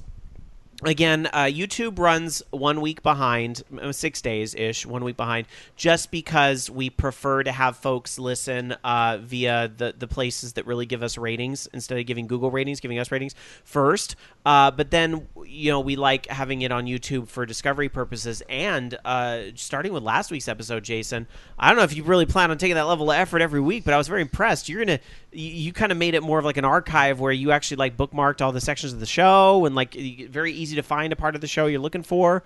Some video synced up and things. The video is always going to sync up. Otherwise, I just completely screwed something up. But, no, I want to start doing more and more. And basically, I finally sat down and did chapters. And it's, every time I do this, I'm coming up with new ideas. And I'm going to take it as they come to me. It's like, you know what? We do the same thing. We've been on the air next year, again, our 12th broadcast year.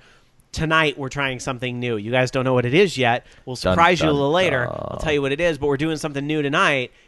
It's just how good. You always kind of think, how can I do that? How can I take this one step? Yeah. And I've also, like I've said previously as well, I've also never done video work before, and it's always been an incredible interest to me. And so this is one part learning design. This is one part doing video editing. This is one part being able to do a lot of post-production. I'm contributing in ways that are very fun for me, and I plan to continue doing so and doing better each time. Yeah, do what you love. That's why I do this. And it's since it is that sappy time of year, since we're getting towards the end of the year, one thing I'm going to put out there, I got a pretty big promotion at work this year, which I'm very thankful for. I really like what I do for a living at my day job and so forth. But part of the reason and part of the stuff that played into that promotion that I got was that it was recognized some of the stuff I do outside of work, and that I work with audio and video and that type of production and things kind of outside of work, and that all plays into now, what I do in my day job. So all these years later, OLR has actually helped me get a job in a way. It's so weird, but I'm so thankful for it, and thank you guys for supporting it. Absolutely. So I got a job too. That's right. You got a I'm not job going as to well. say where I'm working. Yes. unless you actually know me in person. Just because, given the nature of the job, I don't really want to completely understand. But I will be doing some tech support, and that will be fun. But and this is the thing that floored me, is that I just happened to put it on my Facebook like I normally do. I'm so happy I got the job. 120 people. I was like, how do I know that many people? So I want to thank everyone who supported me in my attempts to find gainful employment. Thank you, people who were just being happy for me, because, that means a lot to me too. Just a lot of selfless people I want to thank. So thank you. And also listening to the break music makes me really want to watch Swing Girls again, because Mexican Flyer is one of the songs they do for the finale. We played some Space Channel 5 music here live, which I can't repeat on the podcast, and we would especially not own that on YouTube. We get a copyright shutdown thing. Actually, I don't know if Mexican Flyer is back in the public domain. Well, because it is the Sega version definitely isn't. Well, no, but it is big band swing music, which really brought that genre into the fore. Active says that we're happy because you're happy. Well, thank you. And I gotta give an arm of support to our buddy Brad over at Pod Culture, because he's job hunting right now, and he's looking for something. And well, it took me 3 years, so I hope it doesn't take you that long. But we are keeping our fingers and toesies crossed for our friend Brad. And if you need a really smart guy who produces a solid podcast about sci-fi and geek culture and a little bit of games and a little bit of everything, hire Brad.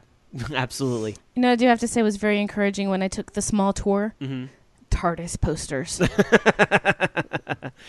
Quickly, since it is the Voice of Geeks Network, and people are talking not just video games, but did you watch the Doctor Who? I'm not super. I'm so behind on Doctor Who. I haven't watched it yet, but I did. Someone spoiled the regeneration for me. Which, we all knew who the new Doctor was going to be and when it was going to happen. Right. I'm just expecting him to break out into a string of curses because it's Peter Capaldi, so... But I did actually, though, I had to go back and watch the anniversary special while I was downloading it again, just because David Tennant. That's on my list while I game. I'm hoping that when we move and get our new place and our new office, I'll be able to have a little TV so I can catch up on things like Doctor Who and stuff. A little person who has the episodes on her hard drive. So it's on Netflix too. Easy. This past season? I don't know about the most recent season, but I only got halfway through the 9th Doctor, okay? And it's not because I didn't like it. I loved it. I have that box set. I need to get that back for my friend. I don't watch hardly any TV. When I finished Orange is the New Black, that was a miracle that I actually had the attention span to watch 13 hours worth of TV. So. At any rate, since I mentioned it, if nobody out there has seen Swing Girls, you can find it. It's inexpensive now. Great little movie, and yes, it has subtitles. But I just have to say, if you like the music in Space Channel 5, get into big band. There you go. Loki, you still there with us? Oh, nope, he took a break. Yes. Oh, no, he's there. Hey. It's so weird when I can't see you, but Loki Baby Watch is on, which is why Loki is on Skype with us for a few weeks here. But Loki, any plans for the new year? No. Not really. Well, since Josh dressed up like a firework for Halloween, is he excited about New Year's Eve, or do you guys try not to get him too worked up about that? Nah, he doesn't stay up for any of that stuff. He doesn't know what's going on. He doesn't know. He has trouble figuring out what day it is, during the day. So I don't think, because he thinks when he goes down for a nap or something like that, that's another day, and so he doesn't understand time right now. Still young. All right. Because baby, he's a fire. Okay, sorry. You and the jokes need to stop. I never will. I know. All right. You want the intern Drew position here. All right. Anyway, let's get into some rapid fire news, Loki. All right. So next month they've got some pretty decent stuff on PlayStation Plus, and I'm kind of excited about this. In case you haven't played it yet, BioShock Infinite is going to be one of the titles they're giving away free. Devil May Cry, also Brothers: A Tale of Two Sons, and they're going to have some stuff for the Vita as well. Smart As and Worms Battle Islands, and Don't Starve will be available for PlayStation 4. So not bad. I'm really curious to see Microsoft step it up for the Xbox, Games with Gold thing, because it's going to be hard to compete with BioShock Infinite and Devil May Cry, games that literally came out 1 year ago. Yeah, Sony's kind of on a tear with their PlayStation Plus. Not only their free games, but their discounts and everything too. They're making huge waves in this, and especially considering as long as you purchase them, put them in your catalog, the ability to recall them later and play them in a later month is fantastic. There was the suggestions going around that even if you don't have a PS4 yet, if you pick up, there's no free Plus titles for 4, not retail. But if you are a Plus subscriber, even if you don't have the system, you can still buy it online and re-download it in the future, which is pretty damn fantastic. And I've been doing that even though I've been away from my PlayStation 3 for 2-3 months. Yeah, so I'm looking forward to it, and definitely recommend anyone that hasn't played BioShock Infinite, definitely give it a try if you have PlayStation Plus. It's worth it. And then the first round of Grand Theft Auto Online jobs. These are created with the new deathmatch and race online creation tools that they released, I think, literally a week or so ago.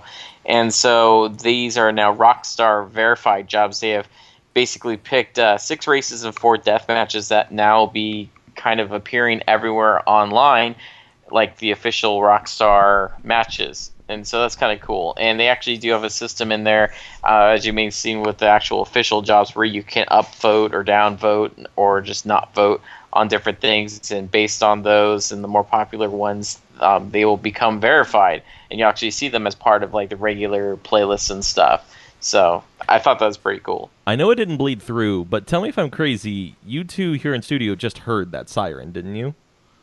The what? The siren? No. There was an emergency siren that just went hauling in 3 just in the in middle this of, neighborhood? I don't doubt it. It was just well timed. A Grand Theft Auto story and the police are here? Exactly. Absolutely. Works. All right. Well, I got a couple stories for you guys, and one of them, another story about Doom. What's up with this? It's like we're blast from the past tonight with all this Doom story. But VXJasonXV, tell me if you've heard about this one. There's a mod for Doom that puts mod for Doom. Yes, it puts Resident Evil 4's Mercenaries mode within Doom. That's cool. So there's actually a little video of this here that I'll play. Sorry, Jason. But I'll play a little. It's very loud. But you see them going through the menu here, and it's got the Resident Evil 4 stuff Leon in there. S. Kennedy. It looks like you can play as different characters and there, and Ada. Leon's one of them. Mm-hmm. Let's see there. And for the chatters and podcast listeners, that's right. You can go to youtube.com/Orange Lounge Radio and view the video that we were watching just now. Not the best radio, but the video will exist in a week. Just so you know, so you can have this, you do need a copy of Doom, and you have to have its multiplayer mods in order to run this mod. It's only about 85% complete now. Okay, now we're finally getting into some gameplay there. So, that's a very recognizable Doom. It's almost like they took Doom and made it, like, over the shoulder. Oh, he did the neck breaker. Very, very Resident Evil 4 style. Oh, yeah, with all the Resident little, Evil like, 4 Wii, pop-ups that come up at the bottom there. That's pretty cool. I like that. So, yeah, you need the multiplayer mods, and that's very awesome. Where can you check that out? I need to... It's linked in this article. Yeah. It's on, was it in a note? That's almost as cool as... Viglink.com. It's like buried. That is almost as cool as ASCII Quake. It actually just goes to Mediafire, so it's literally just like a no-name dump Like, right yeah, now. somebody's hosting site there. Well, just Google Doomero, D-O-O-M, Doom Arrow. Doomero, and you can find his Mercenaries mod. That one's pretty cool. Although, very cool. My favorite Doom mod to this day is still Gotchamon Doom. All right. So, yeah, check that out. All right. Also, a quick story here. Final Fantasy X-3. What? That's right. 10, What? not 10, not 10-2, but 10-3. Hold on. Sit down. Put your pants on. It's not confirmed. It's just that Kazushige Nojima, who was a scenario writer on the Final Fantasy series, He wants to see Final Fantasy X-3 and says it may happen if fans want it enough. And this is from a book from the Final Fantasy X and X-2 HD remasters, because those just launched in Japan this week. We got to wait for it for next year, but it is already out in Japan. And here's the quote. Quote, "If there's enough demand, then we may possibly see new developments. I would personally like to see a sequel like X-3. So, I mean, we're going to get a 13-3 with Lightning Returns, so it's... They just need to shut up and give us another 7 or something. I'm going to say the same thing. Where's my damn 7? Or remake? Or a full immersive remake of 6. All right, well, if you want to show your support, March 18th is the big day when these games come out in North America. If you're in Europe, you got to wait just a couple more days, March 21st. So check those out. Dark Sakura, what do you have for us? Oh, I was just saying that my villager wants to kill Ed. We had a message in chat from... Who doesn't? They're talking about modding all the Doom stuff, and then Tech 2030 says, seriously, Animal Crossing mod where the villager shoots everything? And I said, my villager wants to kill Ed, because he won't leave my damn village. I hate Ed. And you've consistently hit him with bug nets. Now I'm just ignoring him. I had him almost fully ignored, and then accidentally talked to him. Have you been writing him hateful notes? You can't. If you want him to leave, you have to ignore him. Ugh. And I'm like, I just want to murder him with my shovel. Or embed the axe in his stupid horse head. And then bury him with the shovel and see if he grows into an Ed tree. No. I just want to... He's not even worth being fertilizer, okay? Or glue. Or even food. Or Jell-O. This is going to a dark place. Let's move on. Super Punch-Out! Ha, ha, ha. Uppercut. Super Punch-Out is on Nintendo eShop for Wii U. And you can get it. It came out in 1994 originally, and it came out on Virtual Console for the Wii in 2009, and now it's going to be on Wii U Virtual Console for $8. I'd buy that for $1. Not really. Well, if you bought it on Wii, then it will cost you just $1. I think $1.50 is Super Nintendo. Well, and also now for the PS3 people, there are 2 games coming out in Japan for PS3. That is going to be Raiden 4. Oh my god, I'm so happy. I have to import that shit because I love... No, Dan and I were just like listening to comparisons of the first Raiden game on different consoles, trying to listen to the music, and found some were really awful. Did you know the Lynx version doesn't have any music? And it's really terrible. And the other game coming out is Caladrius. So, Raiden 4 is going to be Raiden Overkill, and then Caladrius is going to be out in 2014 as well. So there you go. Alrighty, let's take a trip to our Foogle Question of the Week. It's Radio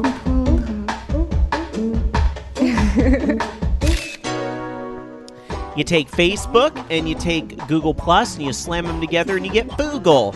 So we're going to go over to our Facebook and Google Plus communities where we're going to see some answers to our question, which is very simple this week. I mean, it's a holiday show for the new year, the last show of the year. So what is one very popular thing people like to do this time of year? New Year's resolutions, which, for better or worse, people do them. So we thought we'd ask our listeners, all right, it's the last show of 2013. Do you have any gaming New Year's resolutions, things you must do in 2014? For example, part of what I kind of thought of was that Dark Sakura on the show. It wasn't a resolution per se, but she came out and said, you know what, I want to play one new game a week. And I thought, oh, that's a good thing to kind of aspire to I'm do. going to be using DVR as my interval training. So that's kind of your resolution in a way. Yeah, I mean, I hate to use my whole exercise thing as a resolution, but I want to use DDR and other physical games as part of my training regimen. All right, fair enough. So let's see what some of our listeners said. Let's go over to Google Plus, where Act Def said, get a better gaming PC. Also, getting an HD TV is one of my top gaming priorities. But of course, like every year, my top resolution is finishing my massive backlog of games. Reddertainment says, must accomplish project buy a house. Now, I'm assuming that's not an Animal Crossing reference, but it very well could be. That's also on my list, too, actually, now that I'm going to be working. Dan and I are buying a house. So, moving to a nicer studio for OLR is definitely on top of my list. That could probably happen if we buy said house. Yeah, well, it'll be a race. Anyhow, let's go over to Facebook and check out some of the answers over there. We had quite a few answers over there, but I'm in a good mood. We didn't have a lot of news tonight, so we should get through most of these. Andy R says, finish more of the games I buy. Damn Steam sales aren't helping. Critical Myth says, resolve to finish Mass Effect 3. Play the two Dragon Age games and do even more Assassin's Creed cosplay. Only finish Mass Effect 3 if you have the extended cut DLC downloaded and ready to go. Do it if you have it. Even if you're like, but I want to see what it was like beforehand first. No. You don't want to. No, you don't. I made that mistake.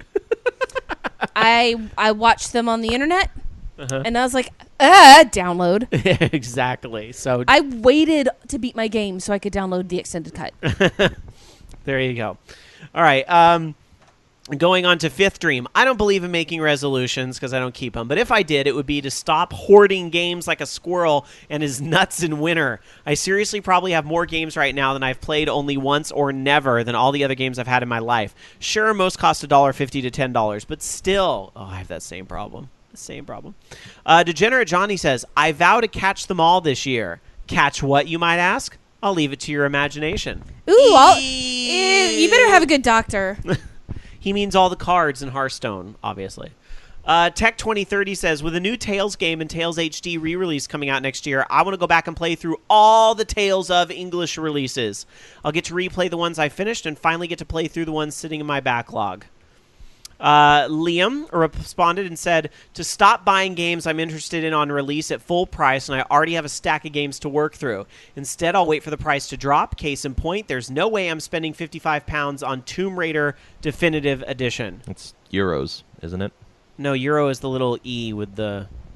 Isn't that an E? I need somebody culturally... Pound. Thank you. Well, I lose. All right.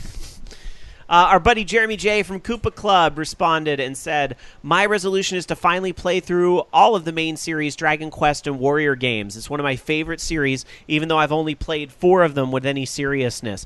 I need to do that someday, too. You know, Dragon Quest 8 on PlayStation 2, was so good. And, who doesn't love the first one? Because we all got that strategy guide, right? Oh, good pick. And then you can replay the Silver Lining as well. Flashback to 3-4 years ago, OLR. All right. I actually put the symbols in chat because they do look rather similar at a glance. Yeah, from far away, too. Yeah. Daniel S. replied and said, my gaming resolution is to stick to my game and not just jump from game to game. Good luck. To do this, I vow to get at least 3 platinum trophies in 2014. Ooh. Codeman responds and says, I would really like to dive more into Final Fantasy XIV. Took a little while off, and now everybody has multiple 50s, and it's crazy. I may have gotten my second 50 this week. I would just like to be more involved with the free company and run dungeons more, etc., etc. Now just to find the time. Well, you know what they say, real life greater than games. Yeah, that's been my thing. Well, I'm still only 30. Clover. Well, the good thing is that game has level syncing. So Codeman and Darkstalker and anybody else in our free company on Garcimer, just feel free to ask for help because everybody can level sync down and do stuff, and it's still a challenge. And you get if you have like a level 48 or 49 character, you get great XP from it still. So I've actually been using the level syncing a lot for doing fates so that I can buy a stupid mount. Because I'm still trying. I had to get up to the job level so that I could buy my mount. You know who else has been playing Final Fantasy 14? Bobby Blackwolf. Bobby Blackwolf finally got into it. He hasn't talked much about it, but he's playing. Yep. Good time. All right. Clover Nikon says, purchase a PlayStation 4 the latter half of 2014. My wife and I both agree that any issues should be ironed out by then. Good luck. I want to get one too. Hopefully a little sooner, but we'll see. Ragenator says, I don't really do New Year's resolutions. The closest thing to that is what I've been doing all along since this past March. Buy more Steam games, preferably when they're on sale, and play more games. Awesome Unicorn replied and said, my gaming resolution for 2014 is to ensure that no more of 50% of my playtime in Lightning Returns Final Fantasy 13 is spent recoloring and accessorizing Lightning's outfits. This will take all of my willpower. I really like that answer because I do too. The extras in Final Fantasy and how far they really go, that is such an appropriate answer. Just in any game. I probably sat there longer creating my character in Saints Row 3 than I did actually playing it that first night. I might be ashamed to say how much time I've killed in Super Mario 64 stretching Mario's face in weird ways. That's part of the fun. Osfer replies and says, I must play Final Fantasy X HD or else I will probably cry. Also hoping that 15 is released in 2014 after we've waited for so damn long. SSG100 Matt is last and says, my gaming resolution is to actually make a classic gaming setup in my place. I have the bulk of my classic gaming stuff in boxes and have to keep swapping them out when I want to play anything. What I would like is a full and nicely organized setup. It's a Retro N5 or just Retro N? What was that thing I called? call it the Retron 5 just because I love Tron. No. I know it's cheating, but considering what you have to do to get enough inputs for classic games like that, not to mention really. if you don't We even have have switch composite. boxes. And on top of that, Yes, a modern but TV is space going to savings have. too. We did the way that we did ours at the old house was that we had the switch boxes behind with these demo monitors that Dan got when Game Crazy closed. Mm-hmm. And with our switch boxes and the component in, we were just able to hit the box in the middle and we had everything out on one shelf. There's another guy who has his set up to where he used crates with LED lights at the top of each crate so that it would turn on whatever system was active. Mm-hmm. And there's ways to do it. You have to get a little creative, but there are ways to organize it to where not only are your systems there ready to play, but they are also on display. Yeah, it's a little foolish for me to jump straight to the retro jump straight to the retro end because compatibility, if nothing else. The HDMI, I mean, like Tiger Claw says in the chat room, Retron 5 looks interesting. The fact you can play your old games over HDMI, that right there is so appealing to me. Just the cable space and everything. I know it's not the same, but close enough. I have, because of my emulation history and everything else, I would have no problem with something like that. Not to mention, I don't own those classic systems anymore. I've given a lot of them away to various friends that don't need new gaming consoles and just want to play an old fun game. And so I've helped them along with that. Not to mention the only system I owned before a PlayStation was an SNES, but I have neither anymore. You want one? I think we have 3 or 4. Well, I think all my games went with it, and We have extras. I am not in the mood to start scavenging and building up and paying for all of those cartridges again. We actually are probably going to be downsizing the vault, by the way. Oh, no. We're going to. You want to move with all that stuff? Yeah. True. Well, no, a good 2/3 of it is in storage at Dan's mom's house. I have a quarter of a wall of a vault over there. One of the stacks hits the ceiling. Oh, jeez. The stacks of components, cables, controllers. Yeah. Amazing, though. All right, let's see. So that was pretty much all of our answers, but so there's nothing left to read. But still join our Facebook community and Google Plus communities and answer future questions. Facebook.com/Orange Lounge Radio or Google.com/plus Orange Lounge Radio. All right, let's get into some more news, and then we'll get into listless and all that in just a little bit. Loki, you want to start us off? So, like most console games. Now Battlefield 4 has been banned in China, and probably has a little bit to do with the China Rising expansion.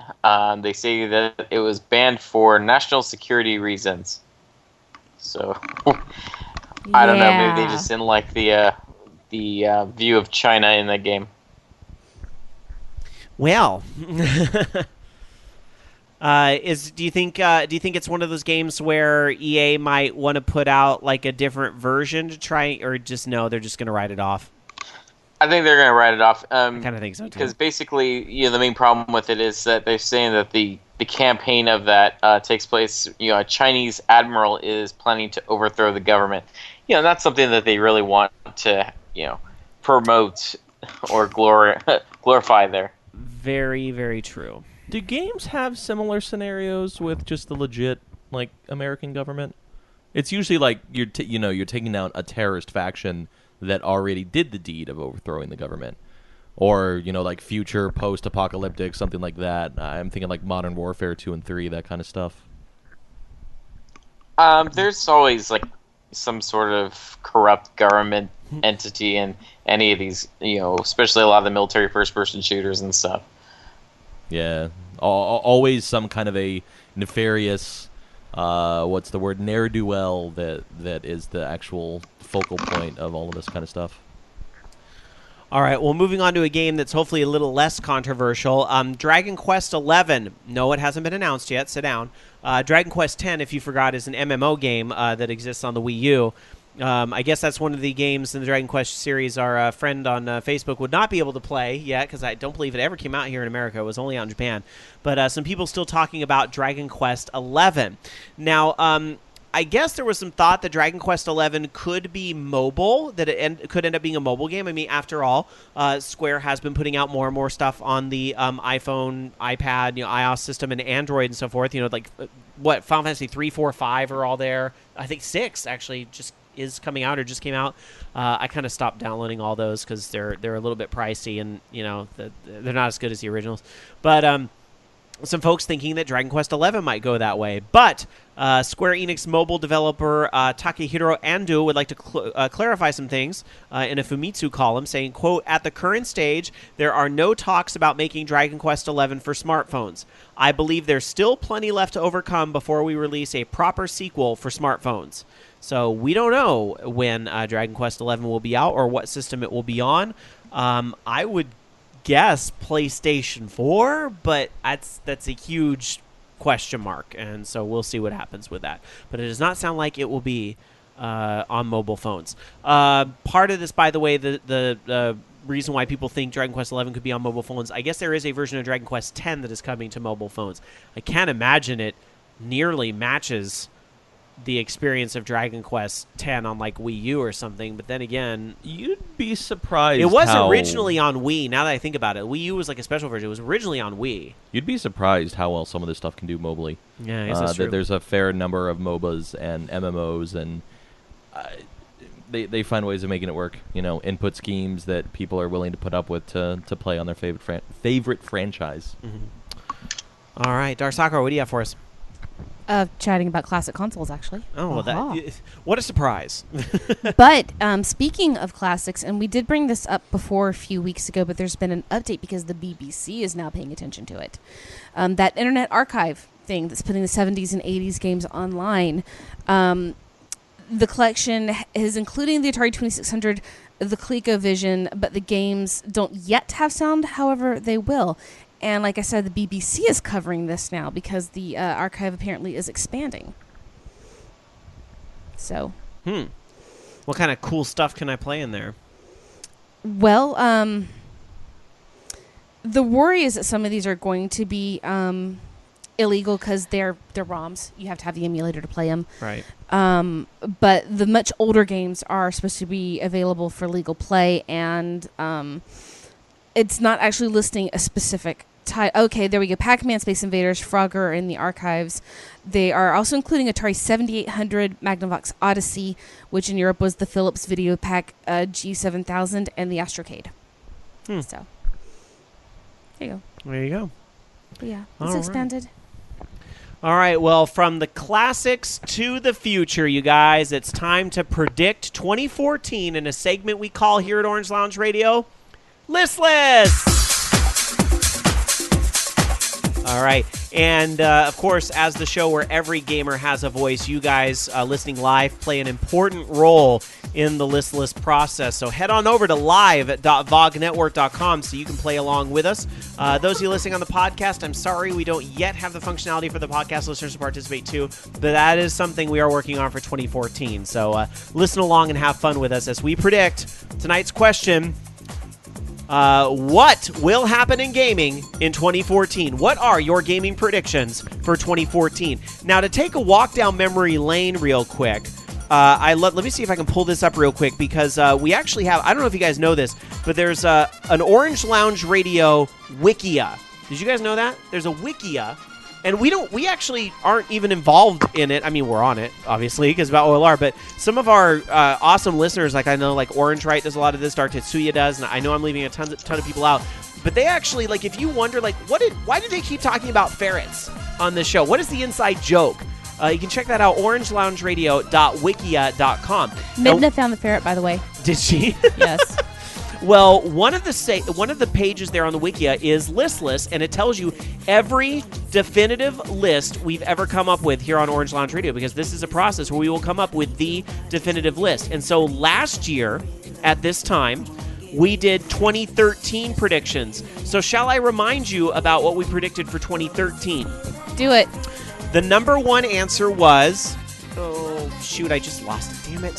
Sorry, guys. The unfortunate thing about OrangeLaunchRadio.wikia is that it has some unfortunate full-screen ads that get in the way. Here we go. No PlayStation 4 was the number one answer. Accurate. Oops. Well, none of us bought it. Yeah. So No PlayStation 4 for the show. That much is very true. And then there was a three-way tie for second place. It was the Xbox Lube is $100 with commitment. A Vita price drop before the first anniversary, which that did happen, right? Mm-hmm. That did happen. And then Final Fantasy XI goes free to play. So we were 1 for 4. There we go. Instead of the Xbox Lube being $100 with commitment, it's $100 more with dementia and brainwashing. Hey, there's the voice of Alan Alchemy, who's going to be sitting in on Listless with us tonight. Hi, Alan. How are you? What? What a good introduction there. All right, I had to fade the music there a little earlier because I don't want YouTube saying, oh, you don't own that song. So there we go. All right, getting into Listless Night. For those of you that had never heard Listless before, it is a very scientific process, okay? And it is there is no arguing, people, with this list. Okay, this is the list of predictions for 2014, the official gaming community predictions. Each host and guest participating tonight will go around and give their top 3 answers for what should go on the list. Then, in a very difficult round, we will go around and each take one item off of the list, which then you guys, the chatters, can vote on, and you will vote for your number 1 and your number 2 answers, and then we will have ourselves a definitive list. So let's put it up on the board. Here we go over at live.vognetwork.com. What are your gaming predictions for 2014? Participating tonight with us, of course, Dark Sakura, Loki, VX Jason XV, the voice of the show, myself, and Alan Alchemy, as you just heard there a minute ago. Which, by the way, how are you, Alan? What have you been playing these days? What does a gaming week look like for you these days? Lots of Final Fantasy 14. Yeah? What have you been accomplishing in that game? I'm working on my relic. Working on your relic? His big number has been getting bigger. Yeah, that's right. Big numbers getting bigger. Monsters getting bigger. Fights getting crazier. All right. All right, so if you are logged in, you do have to be a logged-in participant over at live.vognetwork.com. But, of course, we don't ask for your money. It's free, and we don't spam you or any of that shit. So check that out over at vognetwork.com. And you guys in the chat can shout out your answers because we may use some of them here on the show, especially as answers get stolen, because sometimes there's duplicate answers and so forth. So as we did before, ladies first. Dark Sakura, what is your number 3 pick for gaming prediction for 2014? Serious or silly, whatever you want. World of Warcraft loses over 1 million subscribers over the course of 2014. So WoW loses 1 million more. Over a minimum of 1 million subscribers over the course of 2014. Okay, so and why do you say that? Because it's shit. No, come on, don't hate on WoW. No. There's still a lot of friends I still like WoW. I just don't think that the new expansion, even with as much as it kind of had me excited, I don't think it's enough to save it. It's too little, too late. They're just throwing bones now. And yeah, they may get a few lore nerds back and happy. And I'm a lore nerd. How many of those books are on my shelves, you know? Mm-hmm. And I would probably, play for a week to see the content and then quit again.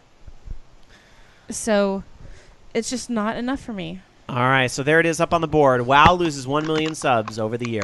All right, let's go to Loki with your number 3 answer. Loki, your 2014 prediction. What will happen in 2014, Loki, per your crystal ball? I would say after Mario Kart 8 fails to sell enough consoles for Nintendo, and I'm talking about the Wii U, of course, that they will finally drop the price. Stole one of mine already. You were thinking the same thing? Oh, absolutely. You guys, maybe not for that reason, but a price drop is going to happen just because. You guys are in like super pessimistic. Oh, okay. So you think a price drop is inevitable? I think Mario Kart 8 is going to do fucking fantastic, but I think a price drop is going to happen. Yeah, that's my thing too. I also think Mario Kart 8 is going to do really well. But why do you think it's going to fail? You just think it's going to fail because there's not going to be the Wii U's out there or whatever? I think it's just it can still be a good game, but it's just not going to be enough for people to buy the console for. I mean, some people might, but it's just not going to be enough to make a huge enough difference to where all of a sudden it's going to be a 3DS. Well, it's a good thing we have an elimination So round. All right. The question is, am I being meaner by saying that it's going to drop anyways as compared to Loki? No, because I do think it will drop in price. I mean, all the consoles will drop in price next holiday. They all will. And the Wii U will be 2 years old next year. Yeah, but we'll see. So there it is. I'm going to put it on the board anyway. Mario Kart 8 fails. Wii U price dropped. Jason, I know you just said he jacked one of your answers, but I gotta three. pick on you now. Number 3. What's your number 3 answer? Half-Life 3, question mark, smiley face, frowny face, won't get released. Half-Life 3, question mark, smiley face, won't get released. Won't get released, which is kind of vague because that allows for an announcement, or do you think 2014 is going to be a complete information void toilet for Half-Life 3 still? I mean, it already has been. Hasn't it always been? I don't expect it to change, but I'm going to stick squarely with no Half-Life 3. All right. Okay. So there it is up on the board. Half-Life 3 won't get released up on the board next to duh and of course. All right, I'm kidding. I'm kidding. All right. All right. My number 3 answer, I'll go next with my number 3 answer. My number 3 answer, and I know I'm going to have like 2 of you guys going, God damn it, that's what I picked. My number 3 answer is Ouya goes under. Ouya calls it a day. Wow. I think it's... You went there? I went there. I'm sorry, but it's just one of those things that had a huge fanfare, and now it's kind of went. Pff. And I realize they're doing great things for indies and all that, but But Ouya 2, Rob, Ouya 2. Yeah, Ouya too soon. So I'm sticking to it. Take it off if you don't agree. Ouya goes under, and so I'm going to put that up on the board. These are some really real talk topics happening here. This is a GamersHateEverything.com edition. Come on, guys. Cheer it up a little bit. Happy faces. Talk about what you do like. All right, they're going to lose 1 million subs, and then they're going to fail and pride the crowd, and you're still not going to get your damn game, and then the company's going to go under. All right, Alan, maybe you have a cheerful number 3 answer, or maybe you don't, but what is your number 3 answer? Actually, you pointing that out made me think of something really dark and grim that I wasn't going to say previously, so whether or not I say it is... Do it. Who wants Alan to go there? Go there. One of the big Nintendo godfathers of gaming will pass away.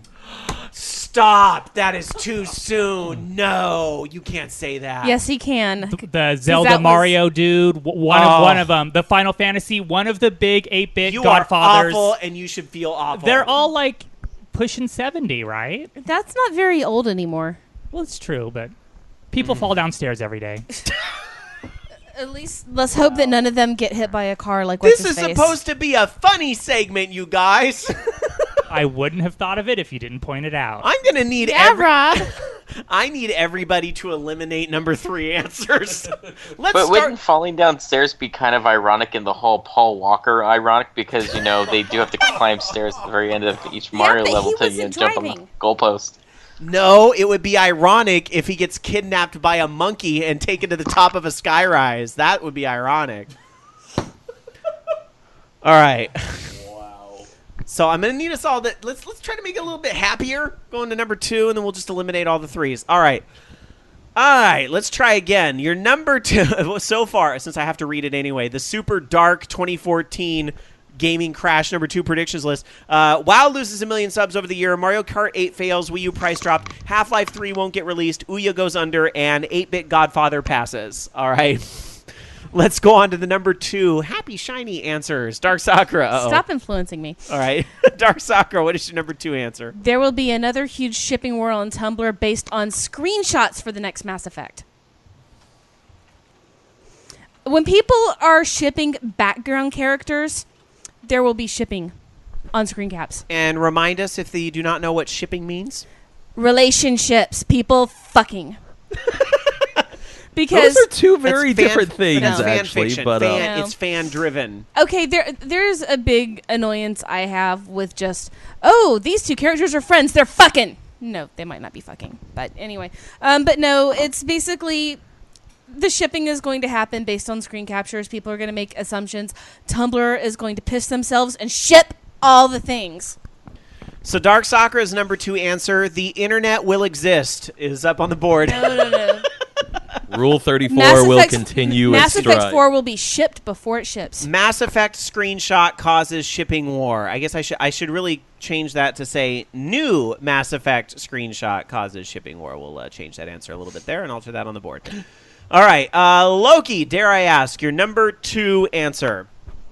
Hey, I actually don't have a negative one this time. It's I was gonna say Left 4 Dead 3 and Source 2 will be out next year.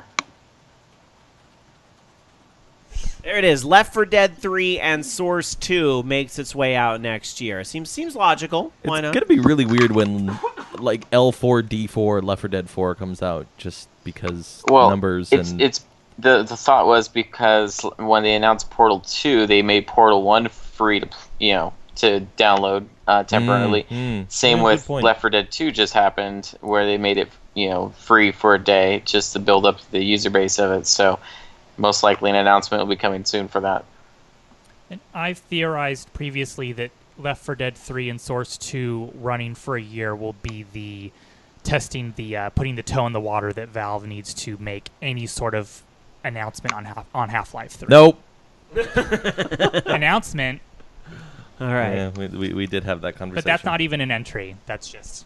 No, that's fine. It's fine. Besides, it's not your turn. Jason, what is your number 2 answer? Personally ready for L4D20.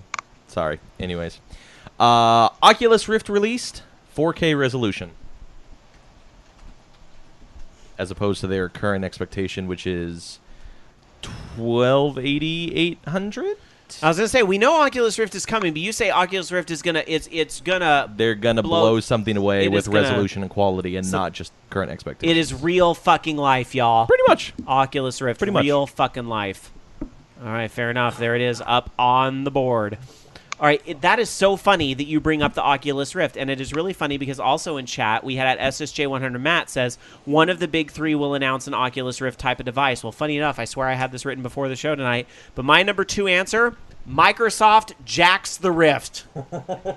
What does Microsoft love to do? They're gonna take an idea that's popular in gaming and improve on it best they can. I fully expect Microsoft to jack the Rift. I'm not sure improve is the case either. Why not buy Oculus Rift? Because that for Microsoft to fit that MO perfectly, they usually absorb the technology that they're going to rip off. They better not sell. That would be horrendous. Since it is a dark edition of Listless tonight, I'm going to go to a darker place and say Microsoft's just going to flat up steal it. I mean, they'll do something. Obviously there's trademarks and they can't just steal it. So they'll put their own spin on it. But I'm going to say I peg Microsoft does it, and it'll be part of the one. So it'll be not the Rift, but the Shift. I don't know. I got nothing. But Microsoft jacks the Rift is my number 2 answer, and I'm putting it up on the board. All right. Alan Alchemy, last but not least, with your number 2 answer. Nintendo finally brings DS, not 3DS, but DS ROMs to a store on the Wii U. And somehow they make it disappointing. Whether it be I love how you had to tack on the and it's disappointing just to keep it dark. Whether it be the price or the games that they actually announce for it or how it plays, they'll do it and it'll somehow still be stupid. All right. Again, another dark answer tonight. Nintendo brings DS ROMs to the Wii U store and disappoints. Womp womp. All right, there it is, your number 2 answer. All right, let's run through the board real quick.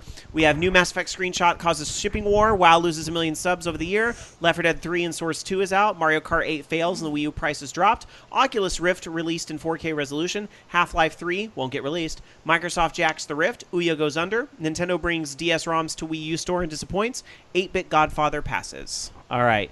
Now it is time for the number 1 answers, the thing you most predict for 2014. Dark Sakura, what is your number 1 prediction?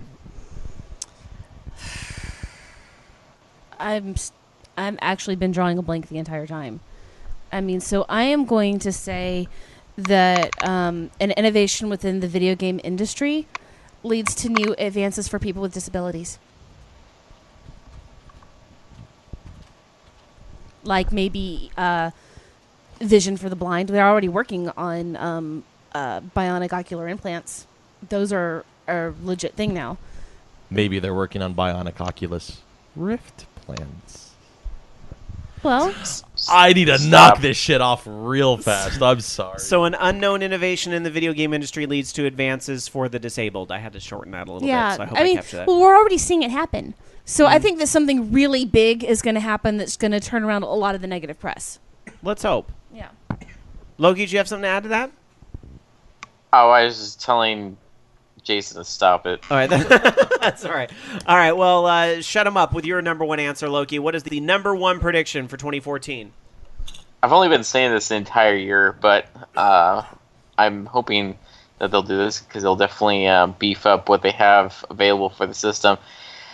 3DS games on the Wii U using the Gamepad as the bottom screen, TV as the top screen.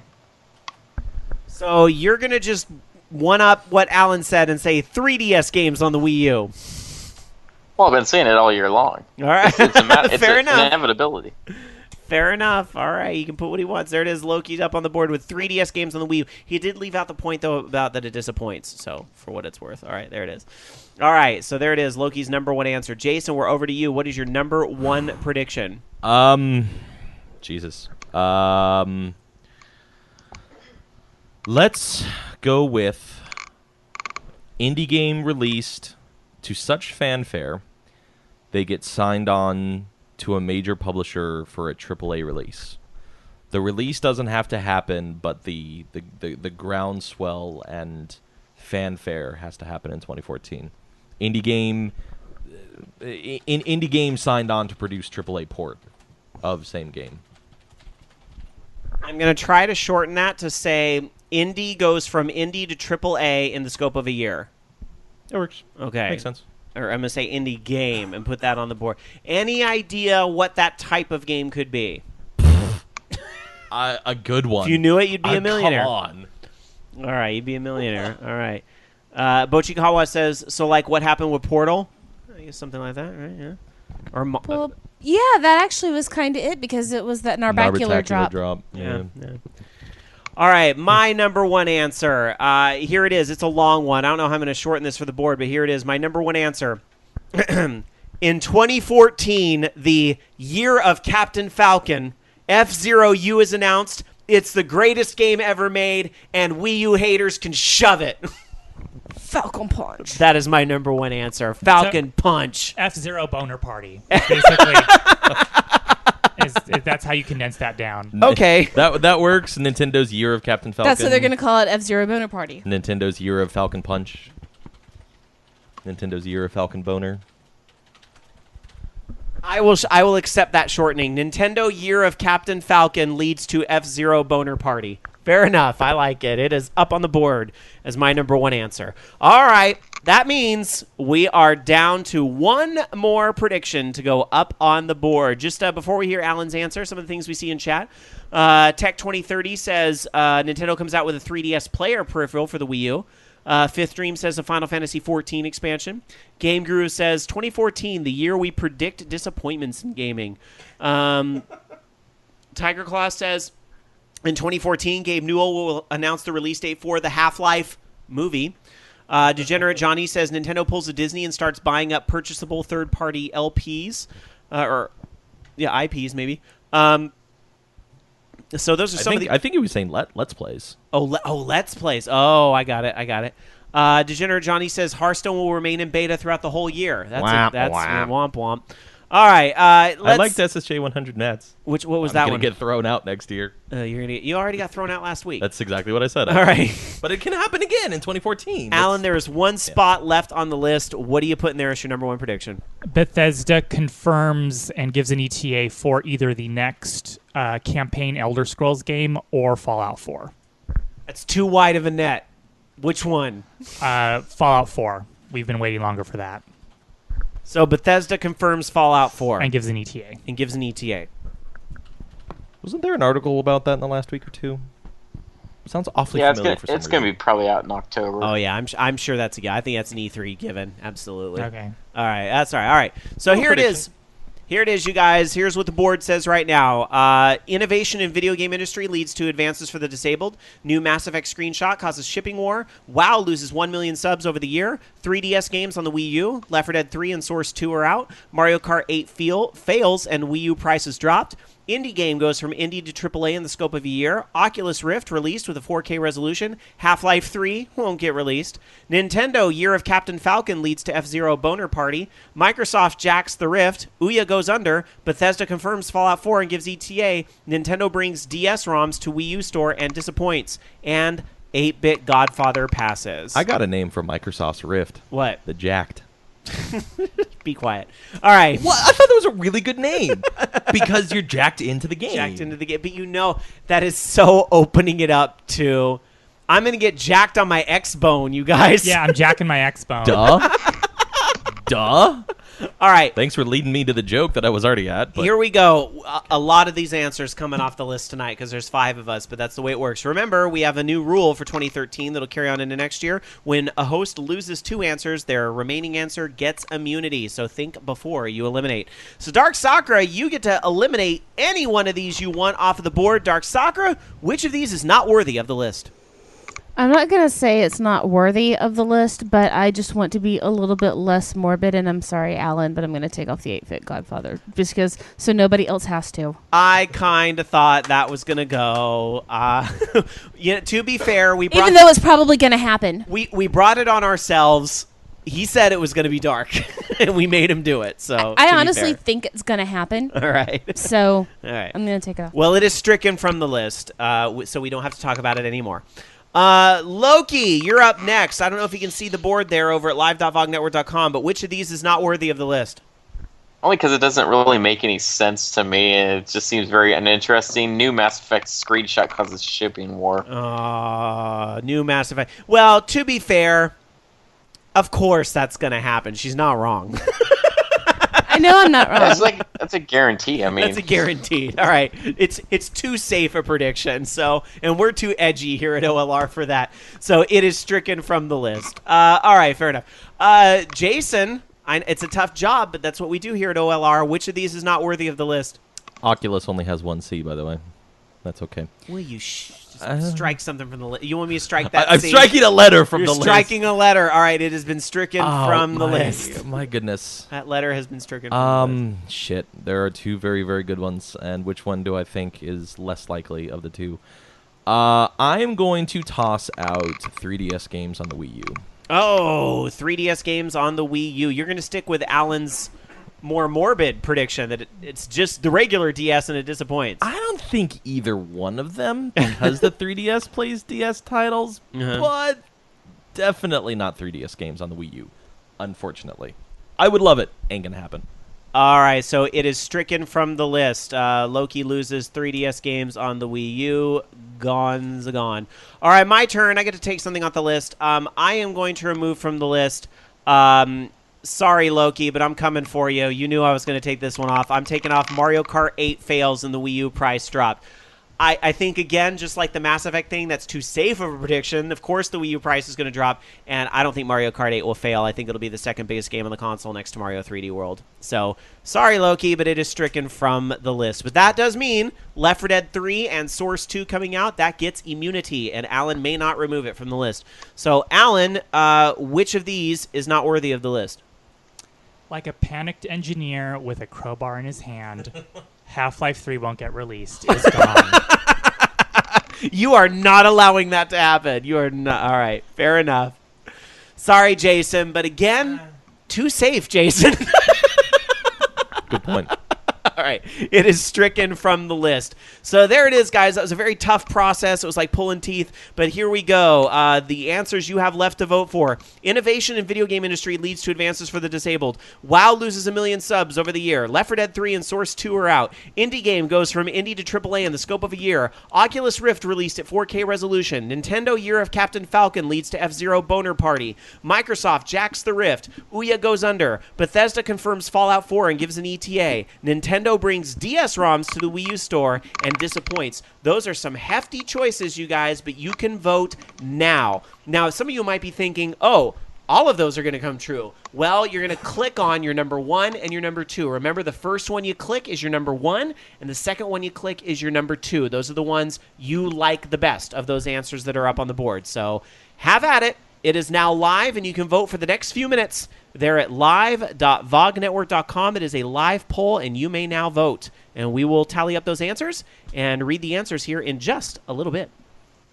All right. Good times. Good times. A little morbid, but that's all right. I think we cleaned up the list pretty good there at the end, so it's a little less morbid. We got a few more stories for you guys, though, before we get to the answers and the FUs of the week and all that good stuff. So, Loki, why don't you start us off? Thank you, Alan, by the way, for participating. We'll let you know if one of yours wins. Okay. So, hey, just in case you wanted to check it out, there's another Telltale series that's free to try. At least they have the first episode for free right now, The Wolf Among Us, and you can get that free on Xbox Live Arcade. And I'm not sure how long that's supposed to be free for, so better act fast. And they're also doing discounts for some other stuff for the end of the year. They've been marking down stuff, I think, all the way up through New Year's, so go check it out. I've heard a lot of really good things about this game. This is another one of those, I should have played it in 2013, but oops, I didn't. So yes, I'm very curious to check this out. Wait, before you run away, Alan, don't you read a lot of these graphic novels and stuff? Are you familiar with this Fables that the Telltale one's based off of? I have the first 3 volumes in the office, so yeah. Are you gonna check this out? Are you curious about this game? It depends on what spoilers it has for the comics, because I'm only on volume 3 of the trade paperback, and they're like on volume 30. So I checked it out like 4 years ago and haven't touched it since. All right. We can still mark it for download, just in case. All right. Well, as most Telltale games, if you wait a little longer, it'll probably be like $5 for the whole thing at some point. But at the same time, I've been hearing great things about it, so I don't know how much longer we can wait. So we'll check that out soon. All right, Jason, what do you got for us? A couple months ago, the Mighty Number 9 gang held a vote to determine the design of Beck's helper Call. Those votes have been counted, and design number F. Take a bow. Take a virtual radio bow for everybody but the YouTube listeners, because I can drive that point home. Design F only won by less than 3%. Design H came in third, and Design E was the close rejection. I really want to see what should be able to go see the vote and see what Design E is, because I really, really dig Design F. Very, very, golden blonde hair, predominantly red, kind of lollipop striping, very appropriate, but really a good design. Let's see, Design F, that's E. This will probably take me a minute, so we finally have the primary 2 protagonists in Mighty Number 9, Beck and Call, and what each of them look like, their relevant primary color scheme, and so forth. She kind of looks like one of those cinnamon candy canes to me with the pink and red striping. I mean, I know this is a radio show, so I can't really show you the pictures, but just imagine the whole Mega Man style, which obviously they're changing just ever so slightly for this Mighty Number 9, but she's more of like one of those cinnamon candy canes with big blonde hair. I don't know. I think E was pretty good too. Taking a look at that, they have the designs. If you go to the second page of the Kickstarter, there's a link on the article there. Nice. It shows the different designs. But it looks like she's gonna get something with her ears, like she got helicopter ears or something. So that'll be cute. Those are what are those called? They're basically like hair. I want to say a hair tie, but that's completely pigtails, incorrect. You mean? Or? It's a hair tie in a bow, basically, is what's going on there. And suddenly my chat is not working anymore, so I can't paste this in chat. No, they got it, and okay. Pochikawa put it in there too. It completely stopped updating for me, so I can't even see it. Because tonight is my night of puns, should I read the puntastic quote at the bottom of this article? Sure. Some of you may have just met Design F and think it's crazy, but she's got the numbers, so she's Call now, baby. That is definitely going to do it for the news for 2013. That is the last news article we are reading this year. No Mighty Number 9 in our 2014 predictions, but I am very much looking forward to it. Oh, that's because it'll happen. Killer. It'll be amazing. Yeah. That would have been a very safe prediction. Well, they said it's going to come out in 2014 when the Kickstarter whole thing happened. Yeah. I think, was it supposed to be 2015? Oh, it was 2014. Uh-oh. Maybe Mighty Number 9 getting delayed would have been a good guess. All right. Style E is like, it's like a cross between Officer Jenny and a little bit. Oh, what other character am I thinking of? I can't even think of a name or a universe to put it to. They're all cute. Look at the Kickstarter page. Look at the vote. These are fantastic designs. I'm really looking forward to this game. According to the Kickstarter page, the digital copy, the estimated delivery is April 2015. Oh wow! All right. Well, it is about that time. We're almost to the part of the show where we're going to take calls, but first we want to hear from our listeners in a segment we call the Mailbag. Every week, you guys email us, mailbag@orangeloungeradio.com, and Dark Sakura dives into the mailbag head first and finds a few emails that she thinks, oh, this is worth looking at. Let's talk about this tonight. I like D best. Oh, you're looking at the... Yeah, I think I really like D best. Why is D that? is like goth Lolita kind of. Exactly. Like exactly. She's kind of dark and badass. Right. And I like B too because it sort of gives me that Dr. Slump vibe. Mailbag. All right, I know you're reading a lot of letters, but there's some letters in our mailbag And you're complaining about me tonight. Wow. Jamie? Just a thought such as it is, I presume the YouTube Content ID issue won't come to a head when a major partner channel such as Tabuscus, an Epic Mealtime, a Vsauce gets taken down for content claims. Rather, it'll happen when Disney, say, issues a claim or has a claim issued on their behalf against content from one of Viacom's own channels or vice versa. Also, I'm disappointed that the Mac version of the Stanley Parable requires 10.8. I'm hesitant to upgrade my OS on my 2009 laptop to even 10.7. Much less seriously and too wordy from what I understand of the plot of Assassin's Creed 4. Excuse me. I'd like to see them have taken as much historic liberties with their chanties as with the music of BioShock Infinity. Ideally, take inspiration from dinosaur comics and sing pop songs with baby substituted with matey. Everyone's trying to be me, matey. Matey, I love your way. Matey done a bad thing, and so on. That comes from Robert M. And that's the YouTube thing. I'm full of it tonight. Epic Mealtime is never going to have a content ID against them because all of their stuff is 100% original. Here's something else to consider. As much as that's how we all want to see it go down, you all know YouTube has a secret whitelist that nobody talks about. The people that are on the whitelist aren't talking about it. But that's why Viacom's not going to have a copyright claim against them ever. They're on the whitelist. That's what some of the outrage was, is because some of these people that we would have presumed were on it, affiliates notably, were starting to get screwed by this. I think Epic Mealtime primary channel will not, but their spin-off Original Gamer, assuming that's even still a thing, I actually haven't watched it in quite a couple of weeks now. Original Gamer stands the biggest threat because of their non-original content, non-original video. But it remains to be seen what changes do and don't happen as a result of the last couple of weeks of Fallout. Mm-hmm. Next email? Yes. Greetings, OLR. It's your friendly neighborhood turtle. Was there a name on that last email? That was Robert M. Oh, I missed that somehow.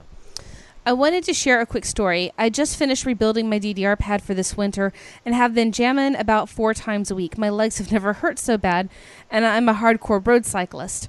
It's a different kind of impact. Anyway, last night I finished on a heavy 9-step that is lightning steps for half the song. My legs were jello, so I walked downstairs and completely pulled my left quad. Now I can barely walk. When people ask what happened, I get a hazy look in my eye and tell them that I pulled a muscle dancing to a video game.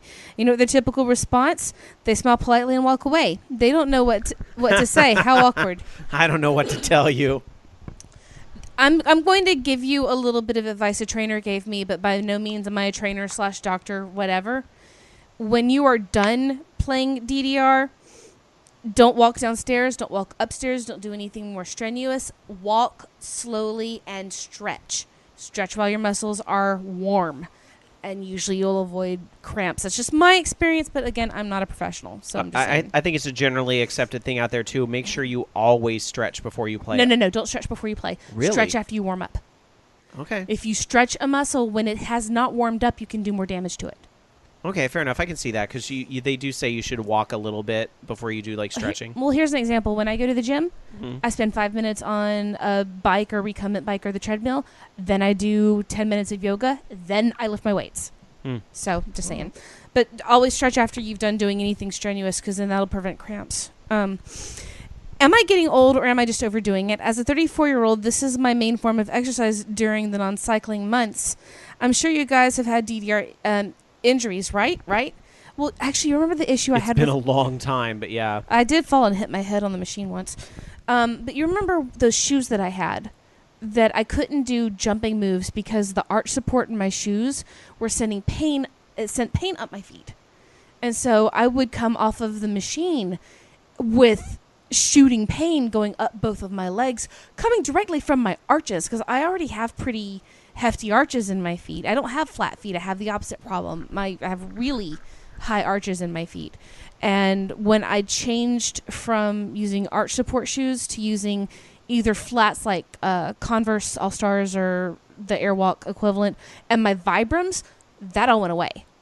So that was my biggest injury with DDR. But I can tell you that I had actually torn a tendon in my foot in in college in Alabama. And I had been in just a loose brace, for the next few years after that, but playing DDR healed it because I made my foot stronger. To continue with the email, you guys didn't have any other contribution? No. I did hit my head on the DDR because I don't want to make the guy hurt himself worse. I haven't played serious DDR in a very long time, sadly. It is what it is. Yeah.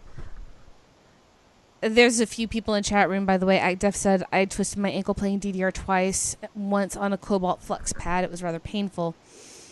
So to continue this email, it's almost done. Loki, I got Surgeon Simulator on Steam sale today. Good grief, it's impossible, but hilarious. Your loyal turtle in Philly, Serious Turtle. It's a fun game, and yes, it is impossible. The space one is hilarious. Okay, so last email. Hey, OLR crew, AZHP here. You get the last email of the year. Bum bum, you win air. Take a deep breath. Just wanted to chime in with a few thoughts I had on PAX's diversity lounge idea. I feel like that by labeling a room as a place to learn about diversity in gaming culture is making it seem like it will be the only room where PAX minorities can feel safe and at ease. It's a hard sell to make a room shoved into a corner feel like you're being, quote, inclusive to people. I also wanted to bring your guys' attention to the Awesome Games Done Quick charity marathon, which you guys mentioned last year on your show. You guys talked about it after the marathon was over, so I wanted to make sure all the listeners knew about the marathon before it starts. It runs from Sunday, January 5th through the 11th and will feature some of the best speed gamers from around the world playing games fast to raise money for the Prevent Cancer Foundation. I got really into speedrunning after watching last year's marathon and started learning tricks for some classic games like Super Mario 64, that would be the wall jump, and Ocarina of Time. Learning each new trick helps drive your time down, and it's kind of addicting.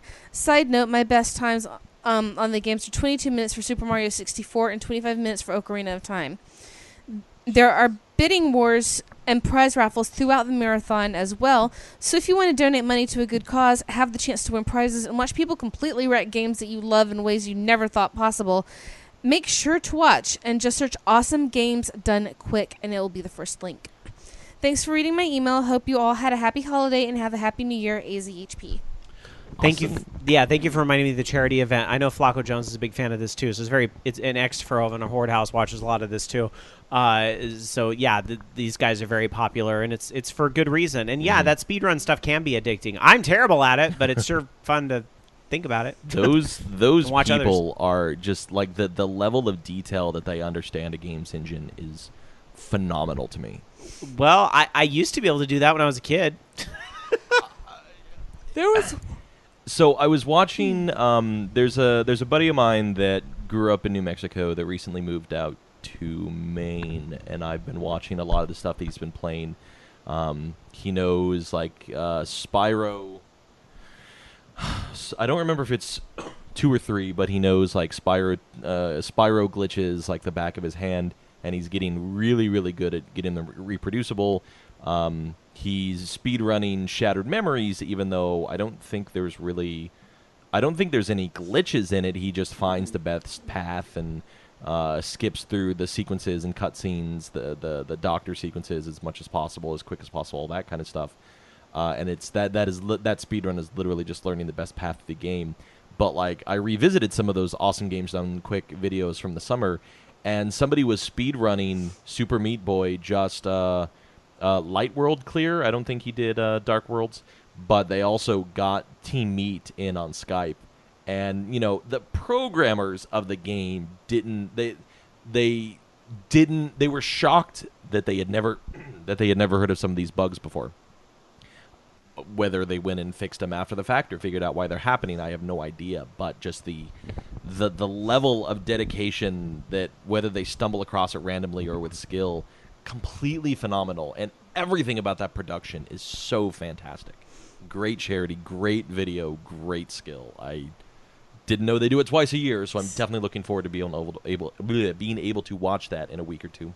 Did you know Dan and I actually tried for like an hour each trying to learn the wall jump in Super Mario 64 so that we could get up to the roof and beat the game? I had heard of that. I don't think I ever tried. There's videos up, and apparently it's supposed to work in the DS version as well.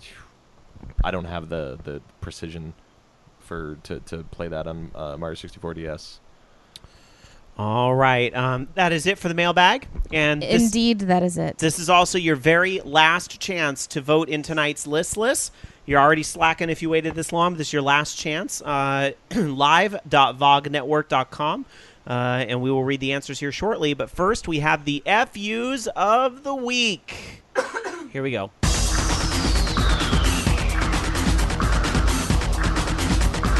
Oh, this is bad. Here is justice. Here is punishment. This is fucked up. F you to Pinkberry for having peppermint and chocolate because it was so good and I want more. Mm-hmm. But I've had wine tonight, so no Pinkberry. Wine's really good, though. They need wine-flavored Pinkberry. No. You know what, though, they had in Japan last year, Rob?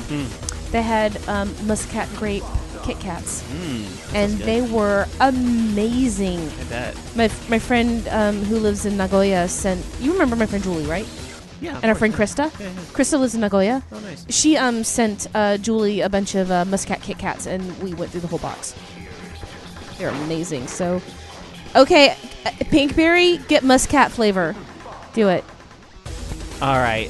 Loki, you have some FUs of the week? FU to my cat who thinks I'm a pillow or something. No, but that's when cats He's are literally adorable. an inch away from the microphone. All right. Jason, do you have any FUs? I have nothing against alcohol, but FU to excuses to get smashed at 11 in the morning. Oh, yeah, that's a bit much. And what they do to people. I was like, you're not going to dog our wine drinking, are you? No. But, absolutely not. Got to be responsible. We always advocate responsibility as well. My FU of the week goes to FU to the scare that Alan might be getting sick again, and therefore I might be getting sick again. I was just sick. I know I'm going to be sick again. You should be more concerned for Alan being healthy so Alan can be healthy. No, I want to be healthy. So rude. But yes, it would be nice. Alan, do you hear this fuckery? Yes, it would be nice if Alan was healthy too. All right, there it is. That is it for the FUs of the week. What are you laughing about over there? Nothing. You trying to start some shit? That's what you're trying to do. No, over I'm there. not. All right. But you know what? I do want Pinkberry right now. Of course you do. And I don't want to get sick either. All right, that is it. We are donezo with the question tonight from the listless question there. I'm just waiting for the answers to load in there, and we can tell you what the top answers were. Here it is, the definitive list. Our predictions for 2014. Here we go. Your number 3 answer. Where's Alan? Alan, there he is. Number 3 answer, Bethesda confirms Fallout 4 and gives an ETA. So there you go. Number 3 is there's the winner. Yay. Yay. All right. And I didn't mean what I said earlier. All right. Don't cough on my mic. All right. The number 2 answer. Here it is. Number 2 answer. Nintendo Year of Captain Falcon leads to F-Zero Boner Party. Yay. And the number 1 answer, the thing that absolutely has to happen in 2014 as voted on by the listeners. And thank God a shiny, happy answer won after the dark places we went to tonight. Innovation in video game industry leads to advances for the disabled. There it is. Good.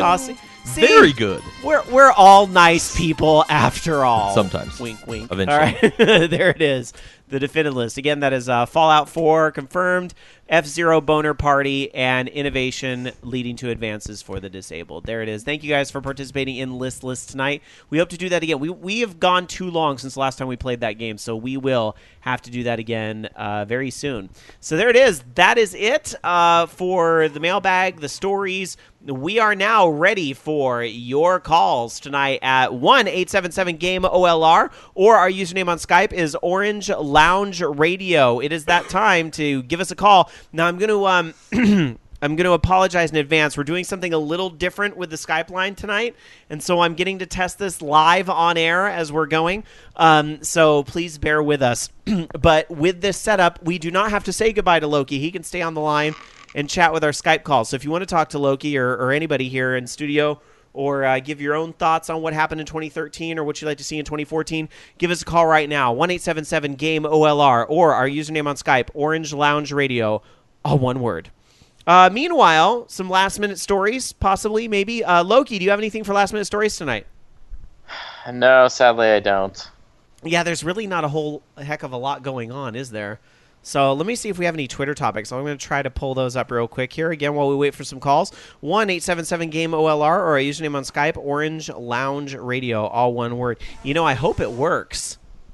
Do you know they have a new toll-free prefix coming up? Do they really? 844. I guess I shouldn't be They're just surprised. kind of going down the list of all the 800s, 8 double-digit. I shouldn't be surprised that they're running out of stuff or whatever. Considering how dirt cheap it is for anybody to pick one up now, and it's only getting easier. It's weird that for that reason, it's not weird for that reason that non-phone number-based systems aren't coming up. What the hell am I saying? All right, we are getting a call, so let's get to it. We are going to go to the phones right now and take a call. Hi, you are on Orange Lounge Radio. Who's this? Hey, this is Act. Hey, Act F, what's on your mind, buddy? Well, first of all, did it work? What do you do? Yes, it worked. We can hear you just fine. Okay. Well, I was thinking about one of Jason's answers. I think it was number 1 on the list. Yep. The indie game going AAA development.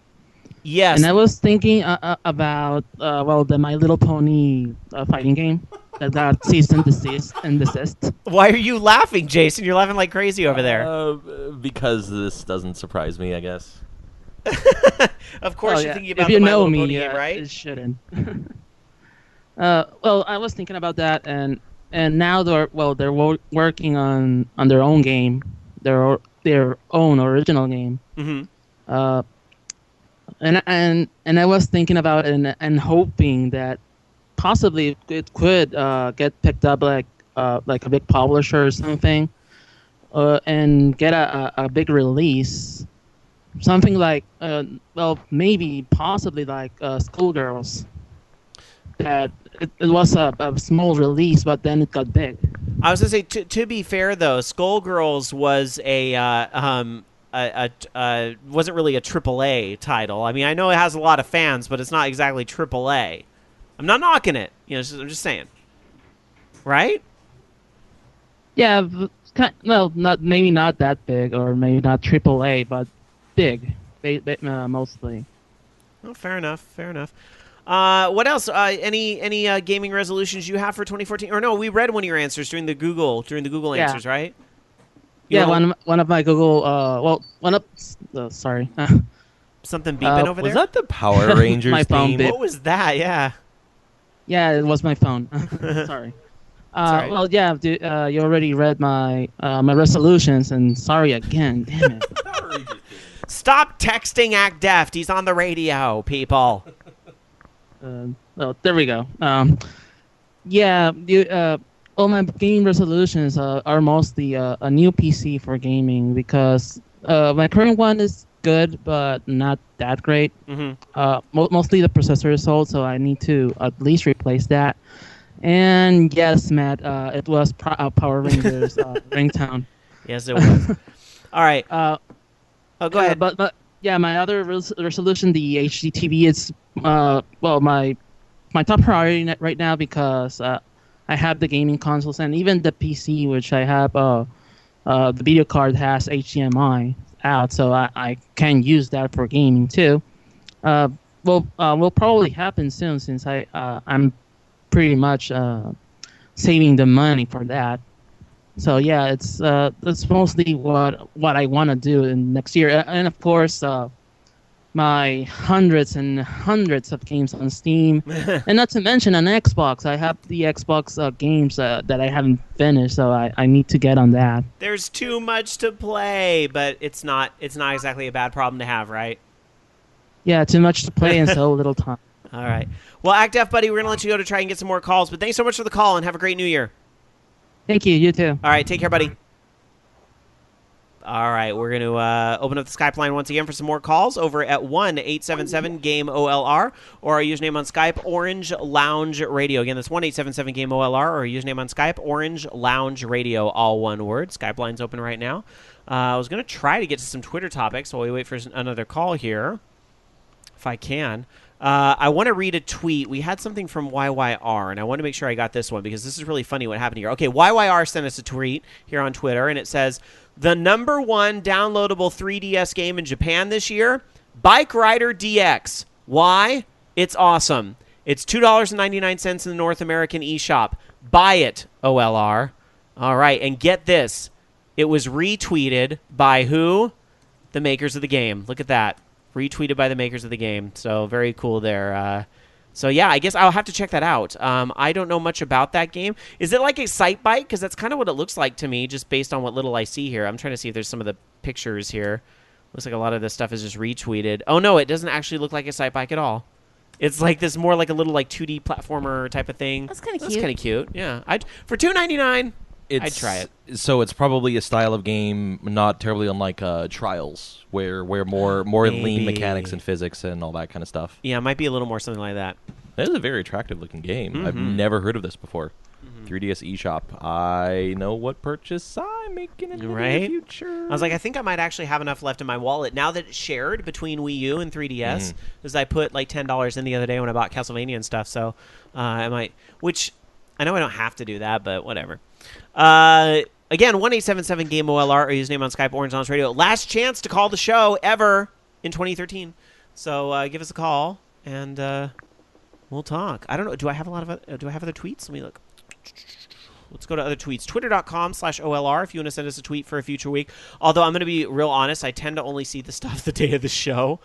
SSU100 Matt sent us a tweet. 9-year and MVP baseball lives on through the Latin American mod community with the MVP Carby. I have no idea what this is even talking about. I think it's Caribe because it was a... I don't know all of the backstory about this because I haven't followed a lot of baseball video gaming stuff. But it's basically along the lines of a classic MVP baseball game totally modded for newer rosters. I remember this game, that's right, and it's been long gone. So, okay, so it's been gone for 10 years, this MVP baseball, because a licensing deal fell through for them 10 years ago.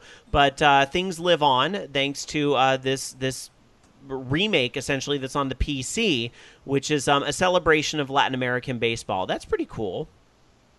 Okay, now I get it. I have heard of this game before, and you can check that out. So if you like your baseball, Latin American baseball, you can check that out.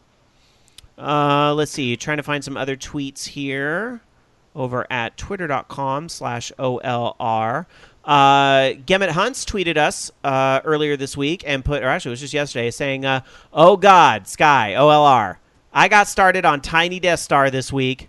And also, yes, I know I'm a bit behind on shows. That's fine. Not everybody can listen the week of the show. But I was just going to say, I finally quit Tiny Death Star just before they put in the holiday stuff. So I'm glad I got you hooked on a game that I quit. But play the Doctor Who game instead. Damn it, Brad. Brad was telling me about that It's pretty game. fun. Is it? It is. How much is it on iOS? Free. Oh. It has I like that. It has the stupid transaction thing again. But you don't need any of them. I haven't ever used any. And they give you freebies all the time. All right. I think I've been replaying levels actually to unlock characters until I got the Sontaran Butler, and I always forget that guy's name. But like I have River Song now. I'm very happy.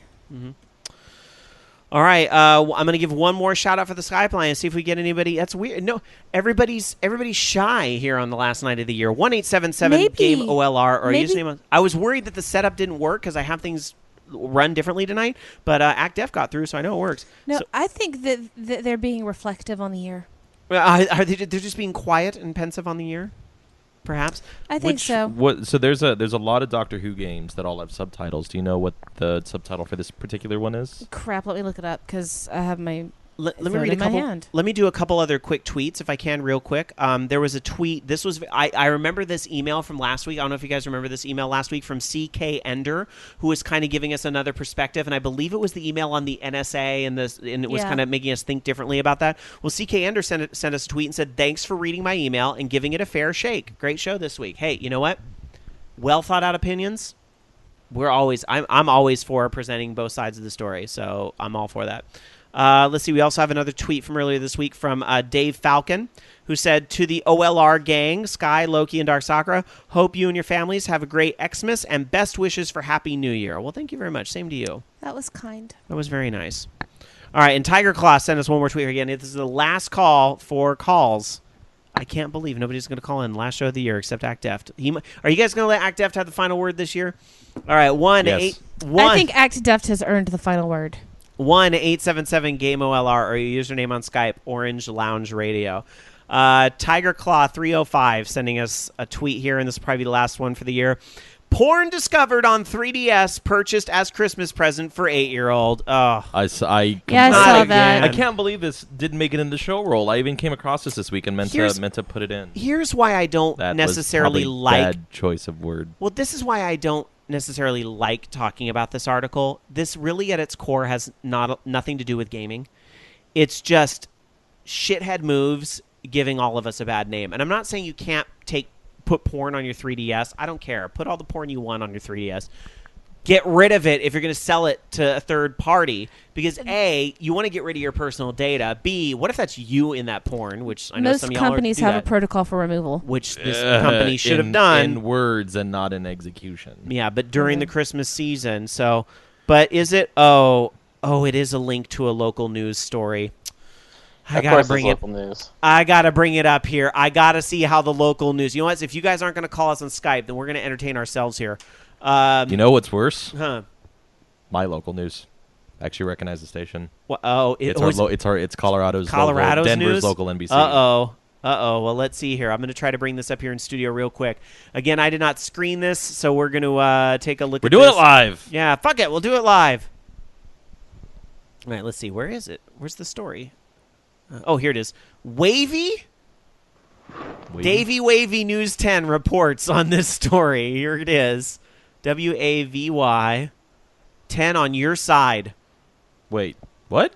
That's not. That's what it says. I was going to say WAVY is not out of Colorado. Is that Hampton, Virginia? I don't know what Twitter tweet you saw. Oh, I went back to the previous years. Okay, never mind. Proceed. You all right over there, Jason? You're I just followed the wrong link. All right, let's go to this sensationalist local news report and take a look. I'm hoping there's not an ad here in the front. Of course, there's they want. It's a hilarious local ad for a car place that's selling tires with. At least he's not twerking Santa. Santa shaking his butt there. Oh God, I know which part of Virginia this is. I've been here. All right. Here we go. Story at 11. A family in Hampton finds sexual images on their son's new gaming console. They bought it for Christmas. Their son was the first to discover the disturbing images. 10 on your side's Jason Marks is investigating. And they bought it for Christmas. The way she sing-songed that really disturbed me. How this could have happened. Jason? Anita, that's the question everyone is asking. How could porn get on a newly bought Nintendo DS? How do people put things on memory cards? How does porn get on something connected to the internet? How does that happen? That blows my mind. Jamie, how does porn get on an internet-enabled device? Because someone owned it before. Oh. Well, why did Channel 10 have to invest? All right. Because they're stupid. Well, to be fair, we haven't seen this the whole way through. No, they're stupid. And they're great. I looked at it. They're stupid. They're great for us playing this clip on the show. That was meant for an 8-year-old. Normally he would be asking to play on his DS and hasn't yet. Sure, any kid who just got a Nintendo DS Christmas morning would be chomping at the bit to play the system. But Tom Mayhew's 8-year-old son got an eyeful just after opening his gift. Later on during the day, he went to play his games, not knowing anything was on it. And then after a while, they took a picture of themselves, a couple of the kids that were here. And when the picture was taken, it went to a file. When that file was opened, there was already pictures on it. Not just any pictures, images the Hampton 8-year-old should never see. It was a shocker because we had quite a bit of the family over, so there was a lot of kids here, and the kids were the ones that discovered those pictures. To be fair, I'm going to try to be devil's advocate a little bit here, although it's difficult. But, I mean, I can see where it's not like the pictures are front and center. They are buried a little bit in the 3DS. You do have to go into... like, the story as he's telling it makes perfect sense. Like, when you open the 3DS, you don't think, oh, I better go in and check all the pictures, and that whole thing. So it makes sense that, the kids took the picture, they went to go look at the pictures of themselves, and then OMG boobs. So, I mean, the story makes sense. And the thing, too, is they bought it new. It wasn't like that we're buying a used system. So they claim. Yeah. There's the text of the article. They bought it from Walmart, though, so Walmart doesn't sell used stuff. Walmart does open box. Walmart will sell a return. Yeah, absolutely. Or is Walmart or Target? I can't remember which one. One of those. Let's see, because I want to see if if it's 10 on your side, they're going to go to the store where the manager will refuse to give comment, because that's what always happens in these stories. So let's see what happens. Or there'll be a corporate statement, and they'll have the text come up on the screen with the little image of the letter in the background, because that's how the local news works. Okay, so let's see if my prediction holds out here. Mayhew says the DS had a dozen pornographic pictures. Now he wants to know where they came from. There's no reason. Well, because he wants them to. No, I'm kidding. Why don't you ask the lady? They could have been like internet porno. Who knows? And for them to really even be on there, it's disgusting for one. I mean, it seems weird that this was the only thing left on it. Mayhew first thought it was a Nintendo mistake, but now he has another theory. Big mistake. It's important to note that people will think that. They will think... 'Cause they're dumb. Well, it's not that they're dumb. They just don't know better. There's a big difference. They're ignorant. Now, what was interesting about this before... Like, I immediately discarded this when it said pornographic. But it is known that as a part of QC testing, assembly line workers will take pictures of a unit of themselves or something along the line to make sure that the camera in the batch of systems works. There's a compendium of pictures from iPhones and iPads, iPods, all that kind of stuff, of Chinese factory workers because they're QCing the camera during assembly. But not 12 pictures of boobs. This is a very different situation. And plus, you look at, if you could see the video, they look like internet MySpace blingy images that have boobs. I mean, that's what these things look like. I mean, I can't totally tell through the boobs, but this doesn't look like basement What's nudies. even more interesting about that is that means they were downloaded from a site, because the DS doesn't have the ability to make those kinds of effects when you take a picture. Yeah, these were not pictures. Yeah, you can save images from the browser to the SD card or what have you. But it's interesting. It wasn't pictures. It wasn't made by the DS alone. It was actually connected to the internet. Sorry, I let it keep playing. All right, let me let this finish here. And those things were not deleted from it, so it wasn't a new product. It was a used product. Mayhew tells us the pictures were time-stamped in early December. Ooh. He bought the system here at the Hampton Walmart the 23rd. Here we go. 10 on your side called the corporate office, and we're still waiting to get a call back. As we wait for answers, a father has come up with a question. Oh, so they didn't even get a comment yet. They just called the corporate office and no letter yet. Well, what's Walmart going to say to that? Oh, Oops. man. Clearly an employee was putting boobies on our 3DS. Here's a gift card. Sorry. Yeah, here's a gift card. All right, let me let this finish. Mainly is what is my youngest son thinking about those pictures being on there. Dad plans to soon have the talk with his son, a conversation he thought would only come several years from now. It is an eye-opener. Why would those even be on there? Mayhew says he found another clue that could show that there was a return system. The Nintendo DS comes with parental controls that require a password. On his DS, the parental controls were already set up, password included. As I mentioned, we're still waiting for Walmart to call us back. It sounds, yeah. I don't remember going That through was that a step. Walmart sold a return system as new. The That's what they stories did. that impact you. Yeah, all right, fine. Thank you. Thank you, Davey Wavy News, for the clip there. Well, to be perfectly honest, I think that especially if that was just a reboxed return, then yeah, he's within his rights to, first of all, request a new system and have that sent back. Because clearly, it's... I'm trying to remember what it is, too. You can't sell a used system without marking that it has been used or a refurb. That goes against... God, I'm trying to rack my brain because I was reading up on the resale law, too, just not too long ago. That has to do with truth in advertising and... I see that at Fry's all the time, too. Yeah. When they have, like, but the Fry's will boxes. flat out say return. Right. They have a big sticker on it that says this is a return. Right. When you go to any other retailer, it will say refurbished. Or in the rush of the holidays, that didn't happen at this Walmart, and now they're going to get raked through the coals for it. But here's the thing, and going back to I can't think of a company that deserves it more, but still. Going back to the beginning of where this all at, I hate that these things are considered gaming news because it really has nothing to do with the console. It has nothing to do, but unfortunately, you heard the guy. This is the reality when stories like this come out. You heard the guy there. My first thought was it was something with Nintendo. And, you know, all of us that kind of know how these things really work, we saw the punchline coming a mile away. Somebody returned a system that was sold as new. And for all we know, this should be common sense regardless. This prank was this whole thing was probably a prank. If you think about it, the whole thing was probably a setup. Because there's probably some assholes watching the news giggling. Yeah. You know? Oh yeah, absolutely. The whole thing's probably a setup. Please show that little kid some dick. Which is kind of fucked up in a way. I mean, Or plot twist, it was the news station that returned it with the born on it. For ratings. For ratings. trying to make some waves. All right. I don't think either of those are the case. What do you think, I don't Ben? think it was a new system, and I don't think it was intentional. But it was a guy that did something, or perhaps not even a guy, but it was somebody that did something with the system and ultimately didn't want it because they didn't want to have to continue to pay for new things, so they took it back. It was just before. There's a myriad of other possibilities considering it was just before Christmas. I'm with you on the fact that this isn't gaming news and this is just tripe, if that's even the correct word to use in this situation. But this is slow Newsweek news. Yeah. All right, fair enough. All right, well, that is going to do it. I'm going to close up the Skype line. How sad. I would thought more of you would want to see our new a studio cam on Skype, but I guess I'll have to wait till next week. ActDev didn't say anything about it either. I thought he was talking about it in chat. Oh, was he talking about it in chat? Because I would have thought the first caller would have been like, "Whoa, oh my God, guys! I can see you guys now." But we thought, those. If we get one more caller, I'll even be willing to let it point at me. I closed it.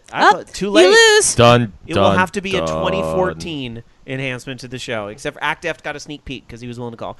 So there it is. We're going to close up the Skype line, and we're going to close up shop here at Orange Lounge Radio for the night and for the year. And thank you guys, as always, for being here. Thank you for listening to the show. Thank you for supporting the show all year long, whether you're new this year or you've been listening for the past 8 years. We really appreciate your support. If you like what you hear, please tell a friend or 5 about the show. Really, really appreciate it. Spread the word about Orange Lounge Radio. That's all we have is word of mouth. And I did have a last-minute story real quick. Oh, you do? Okay. Yeah, real quick. What the hell? Go for it. Okay.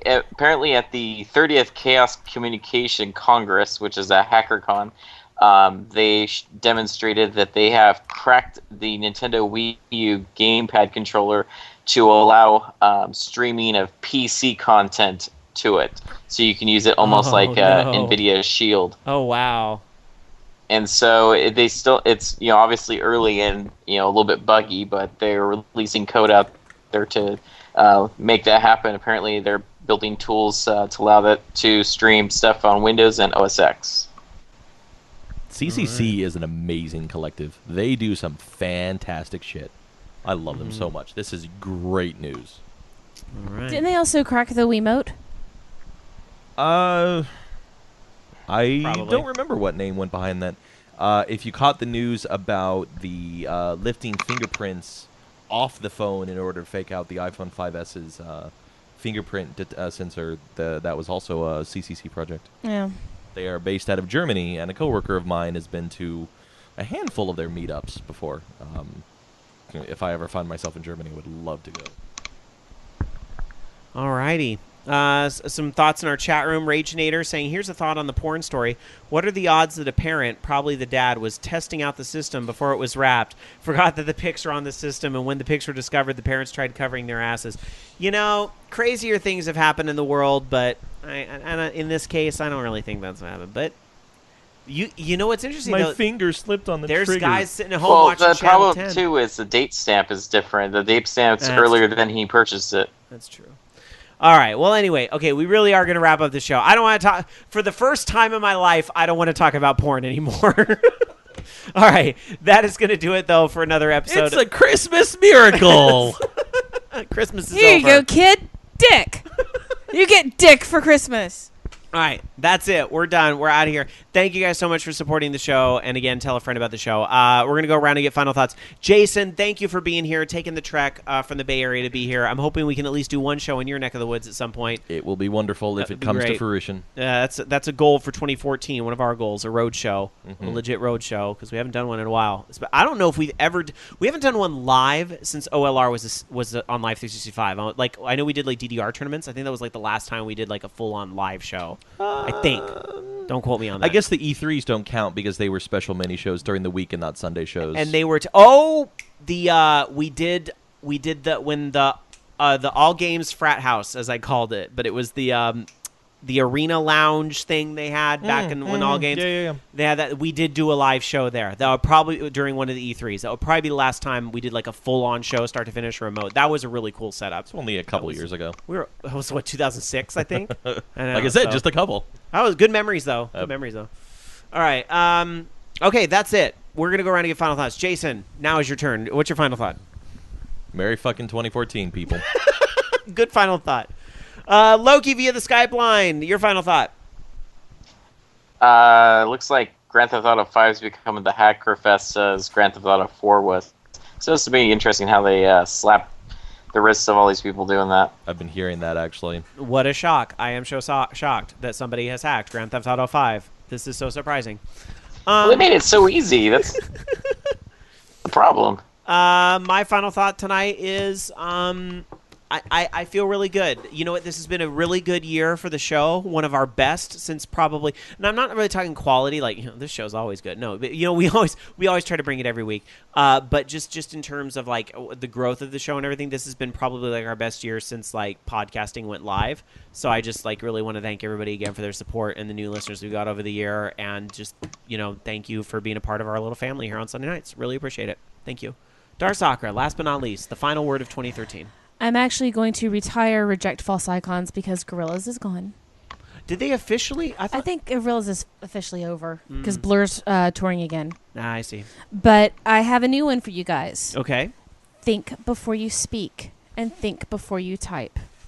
All right. Think before you speak. Think before you type. In other words, don't be an asshole. That's the number one rule of gaming online. Don't be a dick. Unfortunately, way too many people do it. All right, guys. Well, we will see you in 2014. Have a safe new year, whatever it is you're doing. If you are doing any drinking, do not drive. Do not drive. Do not drive. Have your plan to get home. And don't get married before if you New drink. Year's Eve. Don't have a Britney Spears wedding. Don't have sex. Okay, well, if you're going to have sex, be safe. All right. Have a great night, everybody. We'll see you next time here on Orange Lounge Radio in 2014. Good night. You've been listening to Orange Lounge Radio.